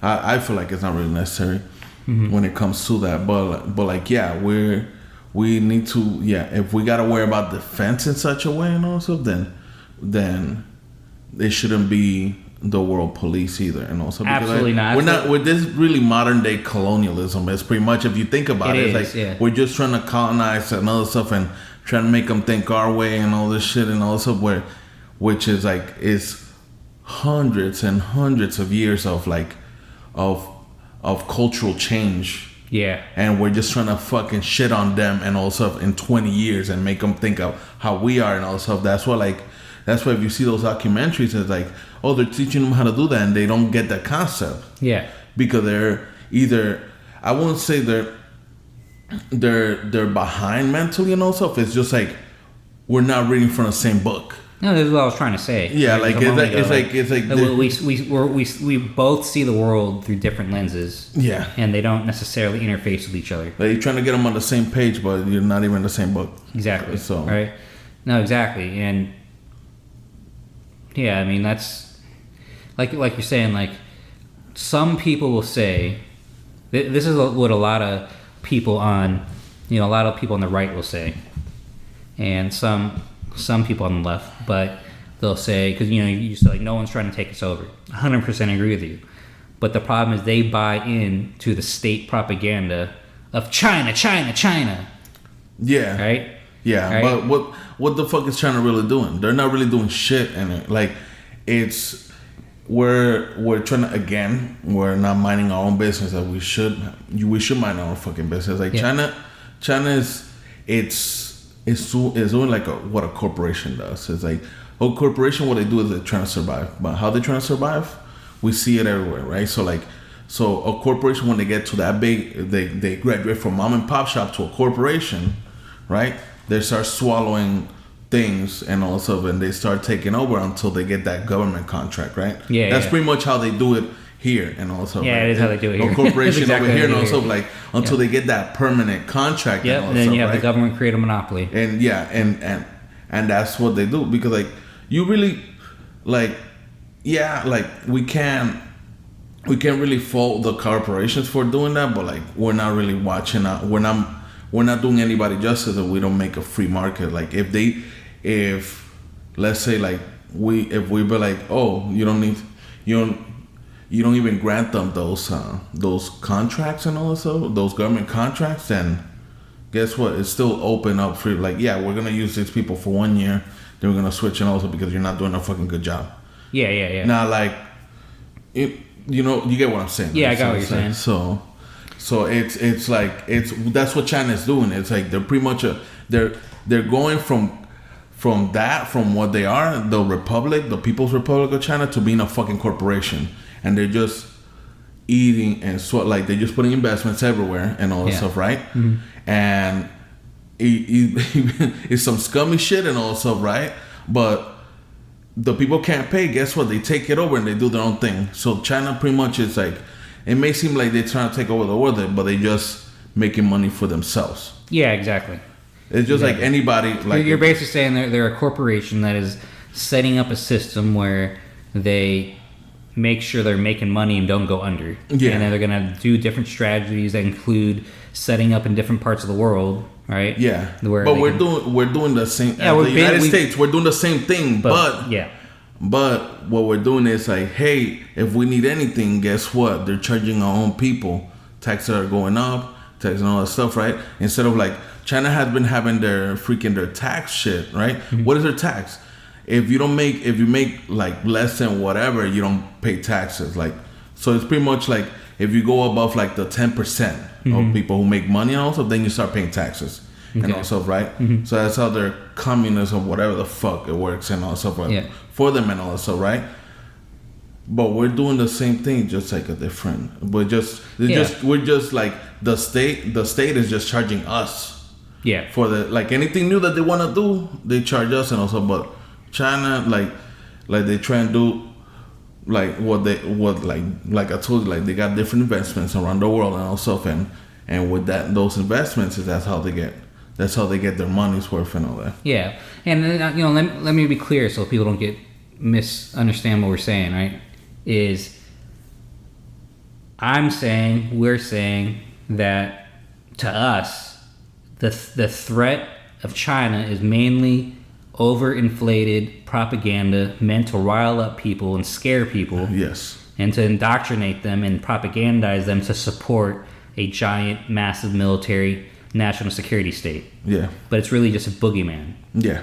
Because China's really they're just trying to survive. And really, if you look at our own economy and see that via the Federal Reserve and everything, it's basically a house of cards. And then you look over at China, and they're a house of cards on steroids. They're just, like we're vulnerable to collapse, and they're even more vulnerable to collapse, right? Because they're on the same sort of loose money monetary policy, inflationary policy. Government manipulating the monetary system. Yeah, it's even worse over there. So they're even more vulnerable to collapse than we are, and we're pretty damn vulnerable to collapse. Yeah. Right? Like we are on the brink ourselves, and they're even further. Yeah. They're even further in that direction. So it's pretty foolish to think that, it's buying into the propaganda. If you think that China's literally this crazy threat and they're going to land on our shores and try to fight a population that has 400 to 500 million guns, and despite the lack of, or despite I would say the loss of the individualism that we've had in this country, we still have it though, especially in the rural areas, right? Yeah. And even I would probably say, they say New York tough, right? There's still that going on, right? So it's not like it would be a walk in the fucking park if China were to land over here. But just to even think they're going to even land over here is buying into the propaganda. Yeah. And that's what I can't stress enough is the propaganda, this anti-China propaganda. The thing is like, how are they gonna sneak into the shores of California? They're not. You know what I mean? Like Like it's not visible. No, they don't have enough ships to do that shit. Yeah, they don't have enough ships. They don't have the logistical means. They don't have the means to do it. They don't have the money to do it. And again, it's just it's just anti. And I'll also let me make myself clear. I'm not saying that the Chinese government is good. No. Right? They are a communist / fascistic government, and they do all kinds of bad things to their own people. I'm not denying that at all. And I'm not denying that there are people in China that would want to have world domination and world hegemony, who would want to invade the states. I'm sure there's individuals over there that believe that, right? Yeah. But that's neither here nor there, right? And besides, they got their own problems. That's what I'm saying. They have their own internal domestic problems, all kinds of division, right? That's the reason they've had to use a iron fist to control China all these years, because there's so much division over there, right? And that, and even that, like the way they rule all these people and all stuff is that they fine the villages and all stuff, right? So like they are forced to enforce these rules, and like the one child rule and also, which is like literally biting them in the ass like already and all stuff, right? Mm-hmm. So that the one child rule to control the population, guess what? Now you have one kid that's taking care of 4 parents now. Exactly. Because guess what? Just like here, and also where people are not getting married and also, right? Yep. So it's one of it's like they have these problems and all this shit, like, right? So they ain't gonna take over anytime soon. No, they ain't gonna take over. And then, I mean, even there's a couple different avenues I'm gonna go here. So even the Uyghurs, right? The Muslim population in China, right? A lot of the accusations placed against China, and I'm not even saying they're unfounded. They might very well be true about how they're putting them in concentration camps and there's all these human rights abuses. May or may not be true, right? But think about this: they have a very large Muslim population. Like ours is minuscule towards compared to what they have, right? They have this giant Muslim population where it's already been shown that back during the 80s when Afghanistan, once again, come back to Afghanistan, when the Soviet Union was at war with, occupying Afghanistan, and we were funding, the CIA was funding the Mujahideen, right, the radical Islamists who became Al-Qaeda, right? Yeah. We funded them first, right? We gave them weapons and training.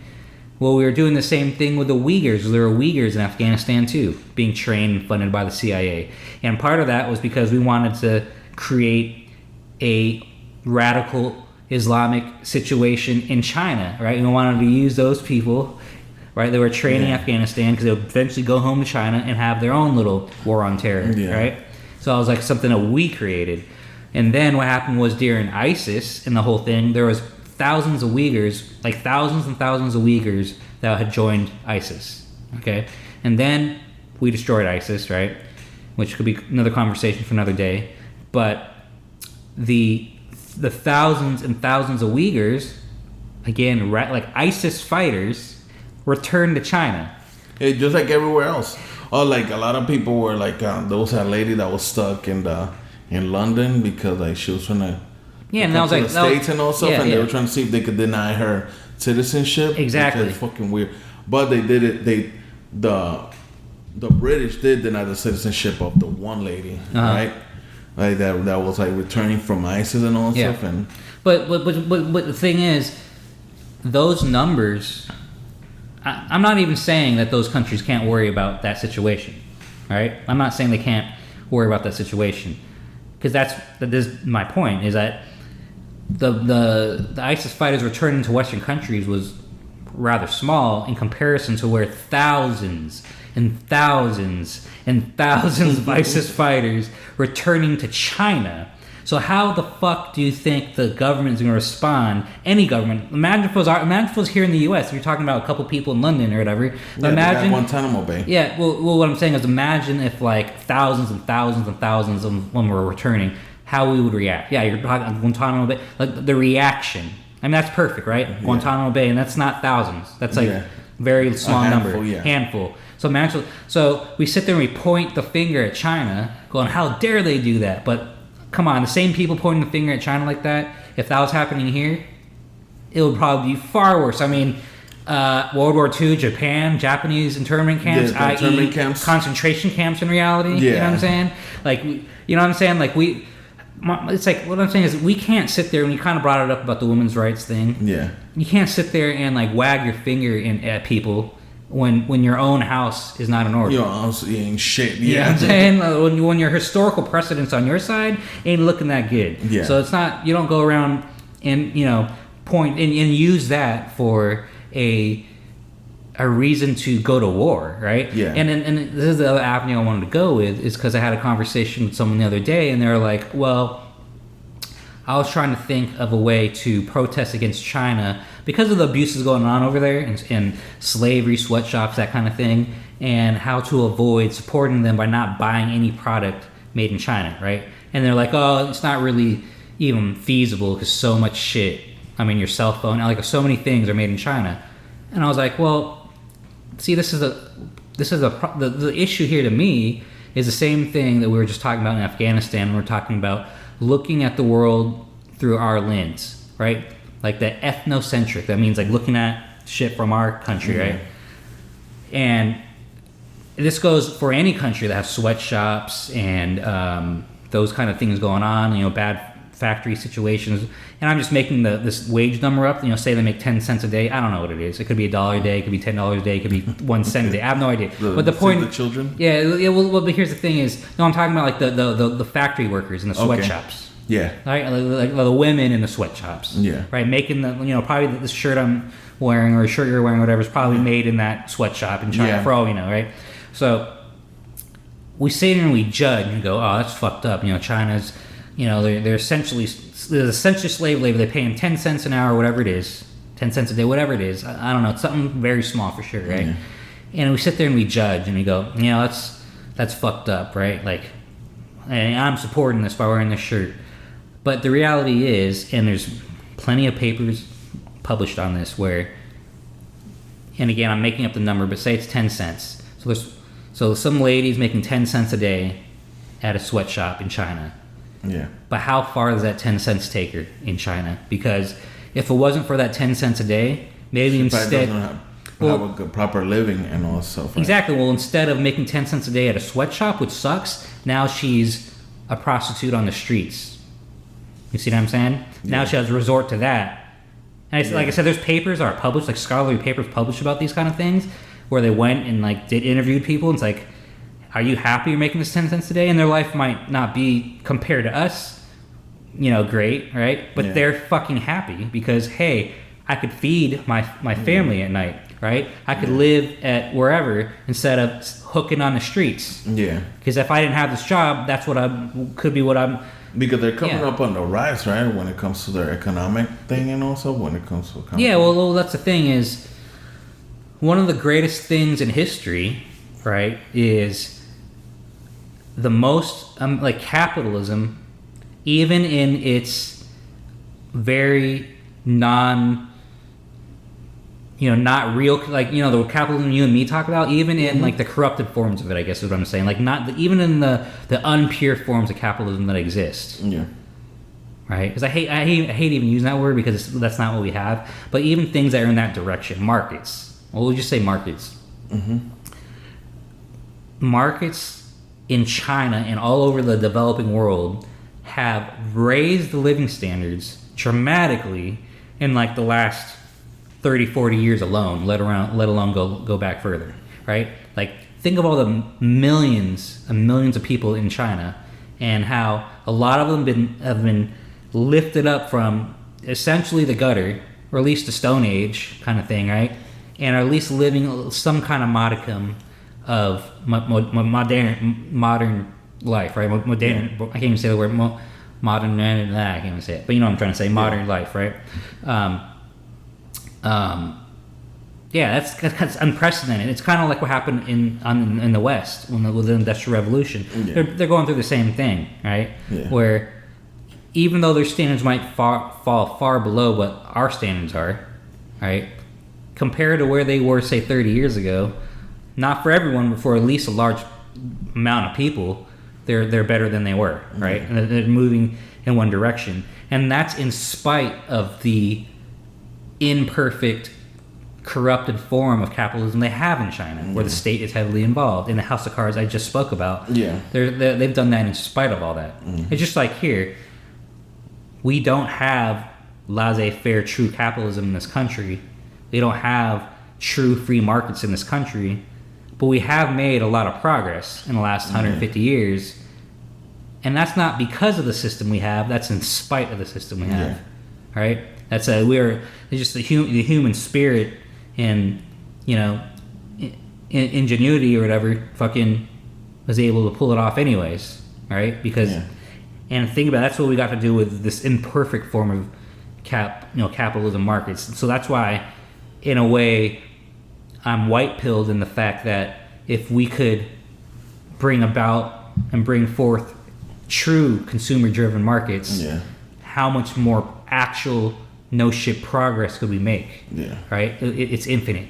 It's endless. Yeah. The problem is just all the government intrusion. You know what I mean? Yeah, and the ability of these corporations trying to like swallow other things and also right? Because like once they get to that standard and all that stuff, right?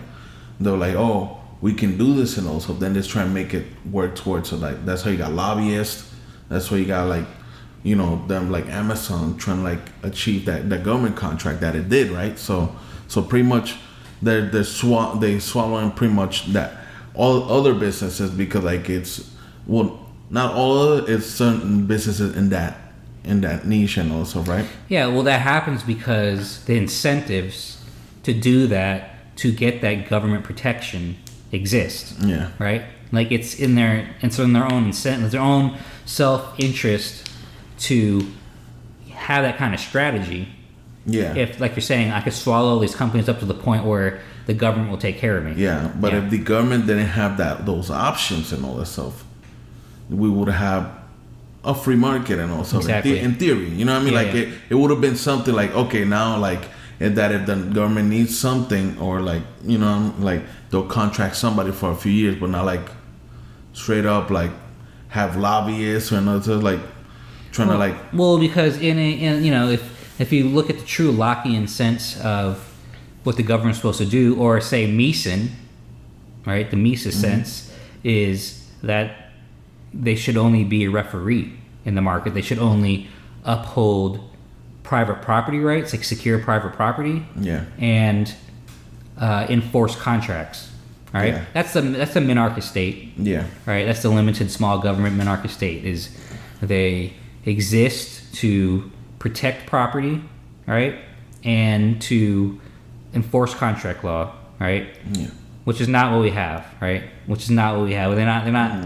And in many cases, they don't protect the property. In many cases, they seize property. You could go to, taxation again, that's seizing property. Eminent domain, seizing property. Civil asset forfeiture is seizing property. What else? Enforcing regulations that cost company money to do, could be seen that way. And, or we could even go to not protecting property in the sense of what we saw with the riots last year and police forces standing down as people were destroying property, right? Like, again, it's like if this money is taken by us by force, then the least you can do is uphold your end of the contract. Right? The social contract, right? Like, if I'm forced to pay for this service by the barrel of a gun, then the least you can do is protect my property. When it's being under attack, and especially if someone doesn't have the means to do it. You know what I mean? So again, it's just these breaches and all these breaches of the social contract, right? Like, this is what you get in the system we have now, and that's why I'd rather have the ANCAP. Everybody's responsible for themselves, and you could still create fraternal orders, community co-ops, and all kinds of different organizations that still take care of people for the people that can't take care of themselves, right? And we empower the individual. People are allowed to be armed and protect themselves, right? Like, not what we have now, right? What we have now is anytime anything happens at all, the mentality for most people is not 911. Right? Oh, that dog is loose. 911. You know what I mean? Like, oh, this guy stared at my neighborhood wrong. 911. You know what I mean? Like, whatever it is, right? Like, oh, my neighbor said this about me. 911. You know what I mean? Like, you know what I mean? Like, they're trying to get the cops involved in everything. In everything. And and it all it does is overstretch the resources, and it increases encounters with regular citizens in the state. And the thing is about it, sometimes like the cops don't come. Yeah, exactly. And, you know what I mean? Like, so like, or they do come, but 4 hours later. You know what I'm saying? Way after the fact. Yeah, and you've already been stabbed 10 times. Exactly. Like, it's just some things where that they'll come, they're no help, or they won't fucking come at all. Exactly. You know what I mean? Yeah, no, it's true. So, yeah, I mean, that goes into, the police have no accountability, right? There's no accountability at all, because we are forced to live under a system where we fund these people, and that's our only choice. There's no choice involved. There's no polycentric law. Yeah. And these people will violate natural rights and get away with it, right? Or not do their job and get away with it, because you can't fire them. In our system, you could fire people, right? You could be like, no, this police force is not upholding their end of the contract, you're fired, right? Bring in the next police force, or go hire another one, and until you find one that works with you. And it's going to be in their incentive now, knowing that there's accountability and you could lose your job that if you violate people's natural rights, or if you do not uphold your end of the contract. Yeah, but they only do that if a lot of people make a fuss about it. You know what I mean? Like, if no, that's now. I'm talking about in a polycentric law ANCAP society. There would be accountability. Okay. Now, even if people make fuss about it, they barely do anything. Mm-hmm. You know what I'm saying? Because it's a monopoly. They are the monopoly on an initiation of force, and they get to violate the NAP, right? Because if you believe in the NAP, then that means no basically the NAP tells you when you can use self-defense, right? Yeah. That's basically what it is. It's I can defend myself if someone aggresses on me or initiates violence against me. Then I'm allowed to use force to protect myself, right? But the government doesn't have to follow by the NAP. So agents of the state, police, they don't have to follow NAPs. They get to violate it on the daily, right? And there's nothing we can do about it. In a polycentric law system with private security forces, they'll be beholden to the exact same laws and rules as you and me, and they'd be beholden to the NAP just like you and me, right? And if they do violate it, we could respond accordingly, and in general, we could fire them. We could withhold payment from them. What was that movie, like RoboCop? That's what they try to say, right? Yeah, like RoboCop. But no, I mean, maybe on some levels, but no, I mean, you just have, like, RoboCop wasn't a ANCAP society, that was a corporate society. You know what I mean? Yeah. So, and that's what happens is a lot of people take situations or movies, these dystopic movies where there's these giant corporations or all this power, and they go, that's a libertarian society. It's like the whole, like, for a while in the 80s and all stuff, they had movies where, like, they depict was in New York as a post-apocalyptic and all stuff, like in the 2000s. Yeah, they don't look like that now. Yeah, they don't look like that now. But see, that's part of the propaganda, right? Is that and your libertarian society would be those societies, and it's like no, because those societies are corporate societies. Those are not laissez-faire, NAP, consumer-driven markets. Where they respect natural rights, natural law, and and believe in private property rights and self-ownership and consent. You know what I mean? Like those things aren't in those societies, right? Yeah. It's just they're still violating the NAP. The NAP doesn't, it's not that you have to be a government agent to violate it. A business can violate it, right? Yeah. So those are things that we have to keep in mind that the propaganda try to use against, they either try to attack the anarchy side, like, oh, that's pure chaos, or they try to say, oh, it's RoboCop or whatever with all the major corporations running society. Yeah. It's like it's one or the other for them, right? Yeah. But it's like none of those. Those are both fantasies. Yeah. Right? So, I mean, I guess that corporate society is possible if we keep going down the path we're going because it already is a corporate society. Well, you know what I mean? You got people like freaking, you got Twitter, you got, it's more Facebook because Twitter's like a Wild West. Yeah. But like Facebook shutting people down and all that stuff, and they all kind of did it at one point with Trump and all that stuff. They did that and all that, but it's like but like if they shut somebody down, people are quickly to say, oh, they're a private company, blah blah blah, and all that stuff. But like, it's one thing, but like we're in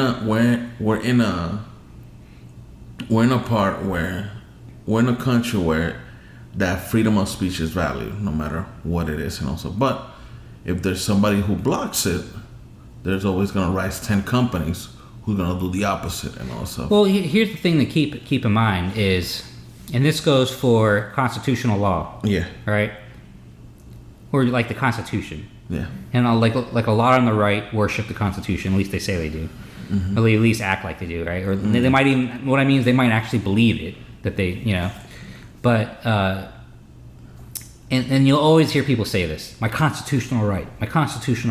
Yeah. But the reality of the situation is these rights are natural rights, right?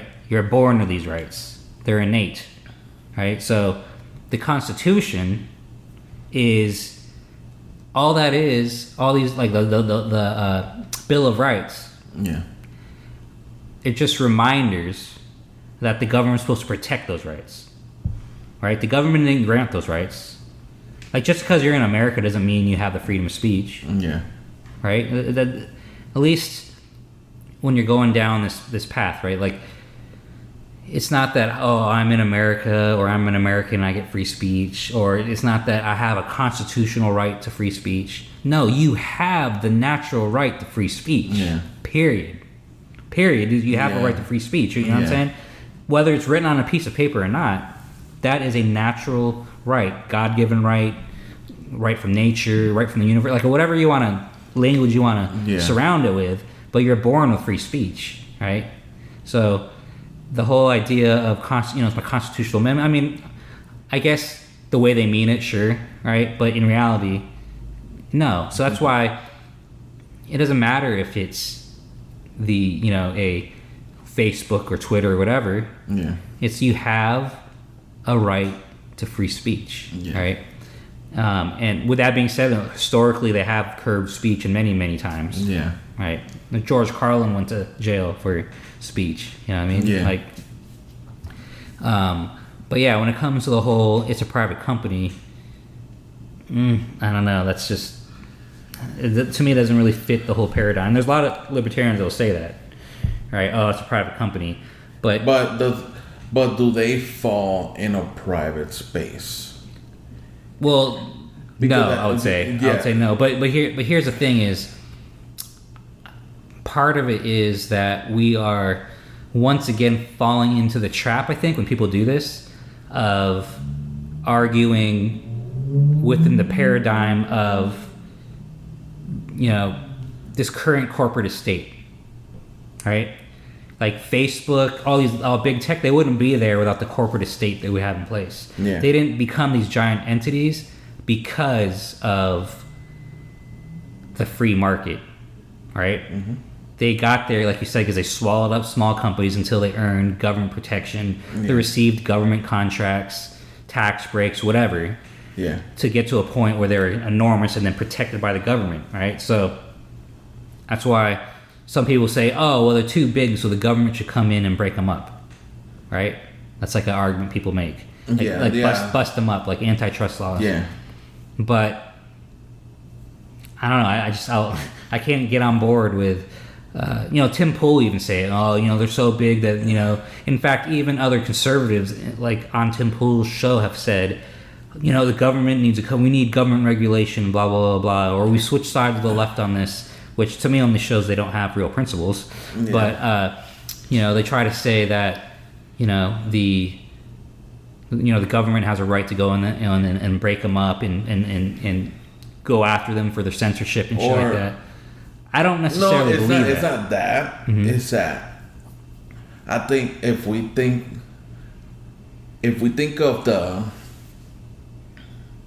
of the internet space as a public space. Yeah. Are they really a private company? If you think about it, and also, right, like internet is just an open line of communication from me to you everywhere, and also, right? Yeah. Who we pay? We pay the internet providers, so the people who have the gate. Yeah. Let's say, right, the gate and all stuff, right? But they're not charging us for having that space, just to navigate and all stuff. But like, is in that sense, those things. Are Facebook or Twitter, are they really a private company? I see what you're saying. Yeah. It's the because they also another point is like they use your data, right? Yeah. You don't pay anything. You don't pay anything for Facebook, or Twitter, but they use your data to have ads targeted to you, right? Yeah. Because they sell your data to somebody, be like, hey, this person likes this and all stuff, right? Yeah. And that's really pretty much like all up on your privacy shit, right? Yeah. So because they do that, does that still make them a private company? I see what you're saying. Because it's just like like we could say all day long, they're a private company, but like, are they really? Because they're doing all this stuff and all this shit. Like, I literally, if you want to like them not to do all this stuff, then you have to pay into it. Then you have to pay into it. That right? makes sense. Yeah, that makes sense. So like, you're paying to get your fucking privacy and all that stuff, right? Yeah. So does that mean that it's already like it's not a private company? It's a public company, and because you don't want, it's like living in a glass house and all that stuff.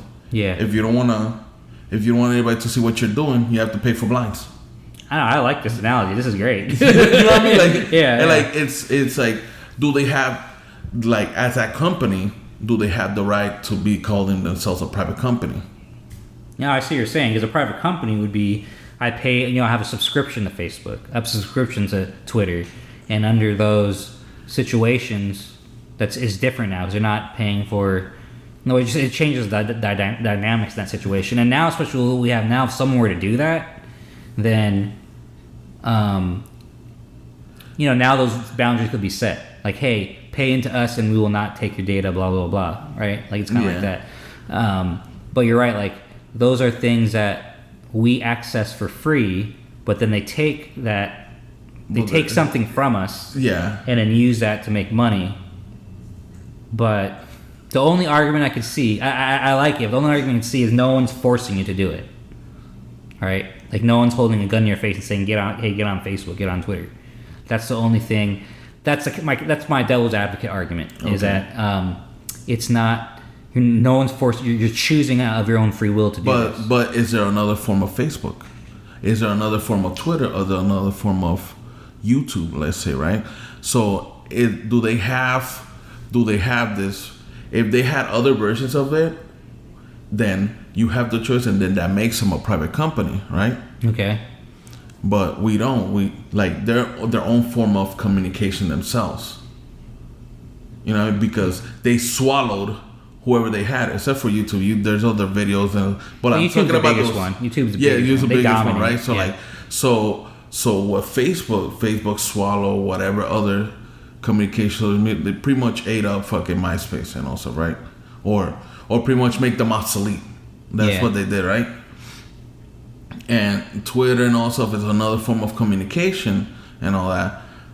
But all the stuff that you do on Facebook, mainly Facebook, right? Because like Twitter is just for you to put bullshit on, and like a lot of people will fucking comment on your bullshit and also. But like Facebook has already become it's like a business communication. Plan. It's like a business plan now. And they took in enough businesses like Instagram, what else, Messenger, WhatsApp, and also they're ruling the communication genre and also. But like, are they really a private company anymore? They already took over all your aspects of that type of communication. It's kind of like the utility right now. Yeah, they're the only ones, and also like you only pay to one company for the electricity. Does that make them a private company now? I see what you're saying. It's still a private company, because like now if you start thinking about that spectrum, if they're not a private company, they can't censor anybody. Yeah. In upholding them to the human rights that we are born with and all that. Yeah, right? The natural rights. Yeah. The natural rights and all stuff, right? Mm-hmm. So now all these people getting kicked out of Facebook and all this stuff, where not just because they're making their livelihood on it, but it's like they become such a juggernaut in that communications portion of it. That it doesn't really make them private anymore. I see what you're saying. I see that. They took enough space in that communications. No, I see your point. I'm inclined to lean in that direction. My only thing is, and I don't know how this works because I'd have to dig into these particular companies, but how are they funded via? Was it investors, private investors? Do they have shareholders? That kind of thing. You know what I mean? They became. I think Facebook became. Facebook is public, right? It is now, right? But I don't think it started off that way. No. Right. So, but I see your point. And even then, I guess my problem is, I could see maybe the censorship situation, but regardless of whether they're public, private, or whatever, the people that promote government regulation, I have a problem with the government regulation, I guess is what I'm getting at. Yeah. Right? And as much as I am leaning towards what you're saying, does that open the door towards the government marching in on our behalf? Because, hey, there's a public utility. Now we have the right to come in here and say you can and can't do that. Because that's what that's going to lead to, right?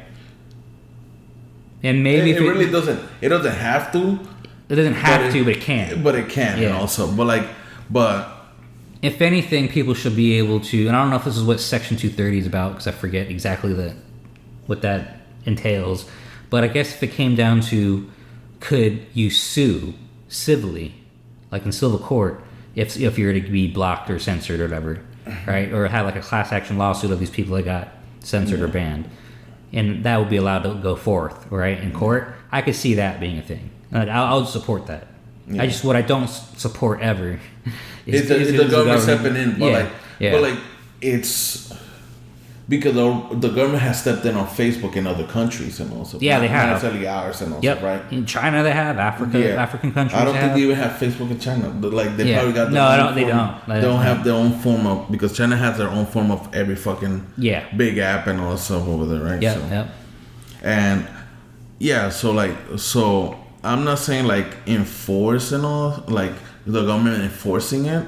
I'm talking about more of like, are they allowed to do that? Because like the whole problem with like what was it that was it Axios or like academia or like it was with the statistics where like they found out that like Facebook is infringing on like the privacy and all. Of course, when it comes to all that and all stuff, and that they were like questioning Mark Zuckerberg and all that stuff, right? Yeah, they were questioning him and all that stuff, and well, it was a bunch of fucking boomers and fucking trying to like ask him some softball questions and all that stuff. Like, I swear that they asked him how to use a phone. I don't fucking know. Like I didn't pay attention because like, well, the boomers are on Facebook, right? Yeah, for the most part. For the most part, Facebook's boomer driven. You know what I mean? Yeah, because even when I talk to my young niece and nephew, granted, they mentioned Instagram. That's owned by Facebook, so. But Instagram, the way you communicate through Instagram is their messenger section and also, right? Yeah. Because everything else in Instagram is just fucking photos. Yeah. But it's and all stuff. It's cool and all, but it's still like a Facebook company. Yeah, that's what I mean. That's what I mean. Like, because what I'm saying is when I was talking to my, I'm talking like 12, 13, 14-year-old niece and nephew. Yeah. They're like, we're not on Facebook. They made it very adamant. We're not on Facebook. We use Instagram, blah, blah, blah, blah. You technically are. But yeah, exactly. You technically are. But they're just kids. They don't understand that. Yeah. But I'm just saying, like, Facebook itself is very boomer-driven. Yeah. But yeah, I mean, it's very interesting. The whole thing is very interesting. It can go in multiple directions. Yeah, I'm not saying in the sense that like government needs to take over. Yeah. It's saying in a sense like. No, I agree with you, but the problem is people will take that argument and then use that to argue for government enforcement. You know what I mean? And regulation. Well, I told you about the whole like how pretty much a Pledge of Allegiance got taken out of schools and all that like freaking prayers in schools. Yeah, it was because of two women that were, one of them was a Catholic and the other one was a Mormon and all that stuff, right? Because somebody like in their football games, every Friday they had like a priest of some church who come and do a prayer before the game, and they were offended because there was a rabbi who prayed over and all that stuff, right? And they took that and kind of, as you can see, that shit kind of backfired. Yeah, because it now, like, because like that's a whole a conservative fucking thing. Where like, oh, these fucking, like, we can't have any prayers and all this stuff, and there's no God and thing. And also when it was it was two conservatives who fucking took that shit, and that was the first steps of them limiting our freedom of speech and all that stuff, right? Yeah. So like, I don't like. I mean, not everybody agrees with doing prayer or doing the Pledge of Allegiance, but you should have the freedom to. Yeah, of course. You know what I mean? Like, you should have the freedom to do those things, and also because schools, the indoctrination camps, and also it's still a public space. Yeah, I'm still paying for that shit and all that stuff. Absolutely. Right? Yeah, like you know what I mean. As a fucking homeowner, you still paying for those fucking public spaces. You are. And they should do as such and also, right? Yeah. But that's one of those things like where we're like, look what we have. And look who did it, you know? Like, yeah, well, I mean, side note, Pledge of Allegiance, right? Which, personally, I'm against the Pledge of Allegiance. Yeah. Because you're literally pledging as kids, you're pledging yourself to the state, right? Yes. To the government, right? Yeah, but the thing is like but having the freedom to do such a thing in a public space, and I understand. Motherfuckers should have that freedom. They should have the freedom, but here's the thing that gets me the most about the Pledge of Allegiance is because like you're at all conservatives love the Pledge of Allegiance. Yeah. They worship the Pledge of Allegiance, right? Yeah. And the funniest shit ever is when you look at the history of the Pledge of Allegiance, who invented the Pledge of Allegiance? A socialist, a Christian socialist who invented the Pledge of Allegiance. So once again, this is what the conservatives always do. They fight for the progressive things of the past, accept it into the culture, and then defend it. And it's like there's nothing even conservative about that whatsoever, right? Like literally a socialist invented the fucking Pledge of Allegiance. What if one of the guys said that it was like conservatism is progressivism and at a fucking speed limit? Yeah. Speed limit? Yeah. Conservatism is progressivism at the speed limit. Yeah. Because it is. Yeah. You know what I mean? Like, and so that's why I just because the thing I say this is I've known very conservative people who are so adamant about the Pledge of Allegiance, and it's like, okay, so you're very adamant about something that's about a progressive socialist thing. You know what I mean? And that's that part of it. And the other part of it is you want little kids to pledge to the state. Okay. Yeah. You know what I'm saying? Like, and then I mean, yeah, the under God part was added in the 50s or whatever. Yeah. When the Red Scare was there or whatever. But yeah, it was created by a fucking socialist in the first place. So why would you sit there and argue and fight for something that was... And they do that all the time. So. Yeah. They argue within the paradigms of what the left set for them, and then they wonder why they lose. You know what I mean? Yeah. So, yeah. No, I get you on that, and the whole big tech thing. But I still fall back on my argument about those companies wouldn't be where they were unless it was for the corporatism and the government and the regulations and the subsidizations and the contracts and all that stuff in the first place too, right? Like and those eventually will come by stealing our money from taxes and also exactly. So like people should have a say on it. Like, hey, like you shouldn't be censoring people because it's not like I'm not asking for the government to step in and also because like if anything that we know, like when the government steps in, they shit all over and it just becomes worse. It's just way worse and all stuff, right? And that's why I'm saying like I think people should have the right to sue and shit like that, right? Mm-hmm. Now, granted, with that being said, it's really easy to say because our current system is so corrupted that to sue is not as easy as it should be. In certain respects, in certain respects, right? It's too easy in other respects, but the things that actually matter, it's harder because you have to hire a lawyer, and it costs money. Is what I'm saying. Is it costs money, like to really fight. It's one thing for talking about like frivolous lawsuits and shit like that, but I'm talking about if you're really going after something with power, like these companies have power, and if you as a just a lone citizen go after it's really expensive and hard to do in the current system we have right now. Yeah. Because it's not, in a polycentric system it would be a lot cheaper, right? Because now you have different courts you can go to. Right now you only have one court you can go to, and they're the final say, right? But in a polycentric law, you could have different arbitration centers, and so you could take them to different courts. You know what I mean? So, once again, in an ANCAP society, these things would be approached a lot easier. It would be a lot more affordable to hold these private, quote-unquote, private entities responsible for things, right? So, yeah. Anything else you want to talk about? Nah, I'm good, man. Okay, so... I'm good, man. Yeah, we want to, just so everybody's keenly aware, we actually recorded an episode about a month ago, and it was a good 2.5 hour episode where we didn't even touch these topics. Yeah. We touched some completely different topics, and then when I was editing it, I somehow lost the file, somehow erased it. I don't know, maybe it'll show up on my computer one day, but I couldn't find it. It was gone. And we went really deep on a lot of subjects, but I don't think we brought any of those things up this time around. But I don't have a problem with the stuff we brought up. So with that being said, then I really appreciate you coming on the show. No problem.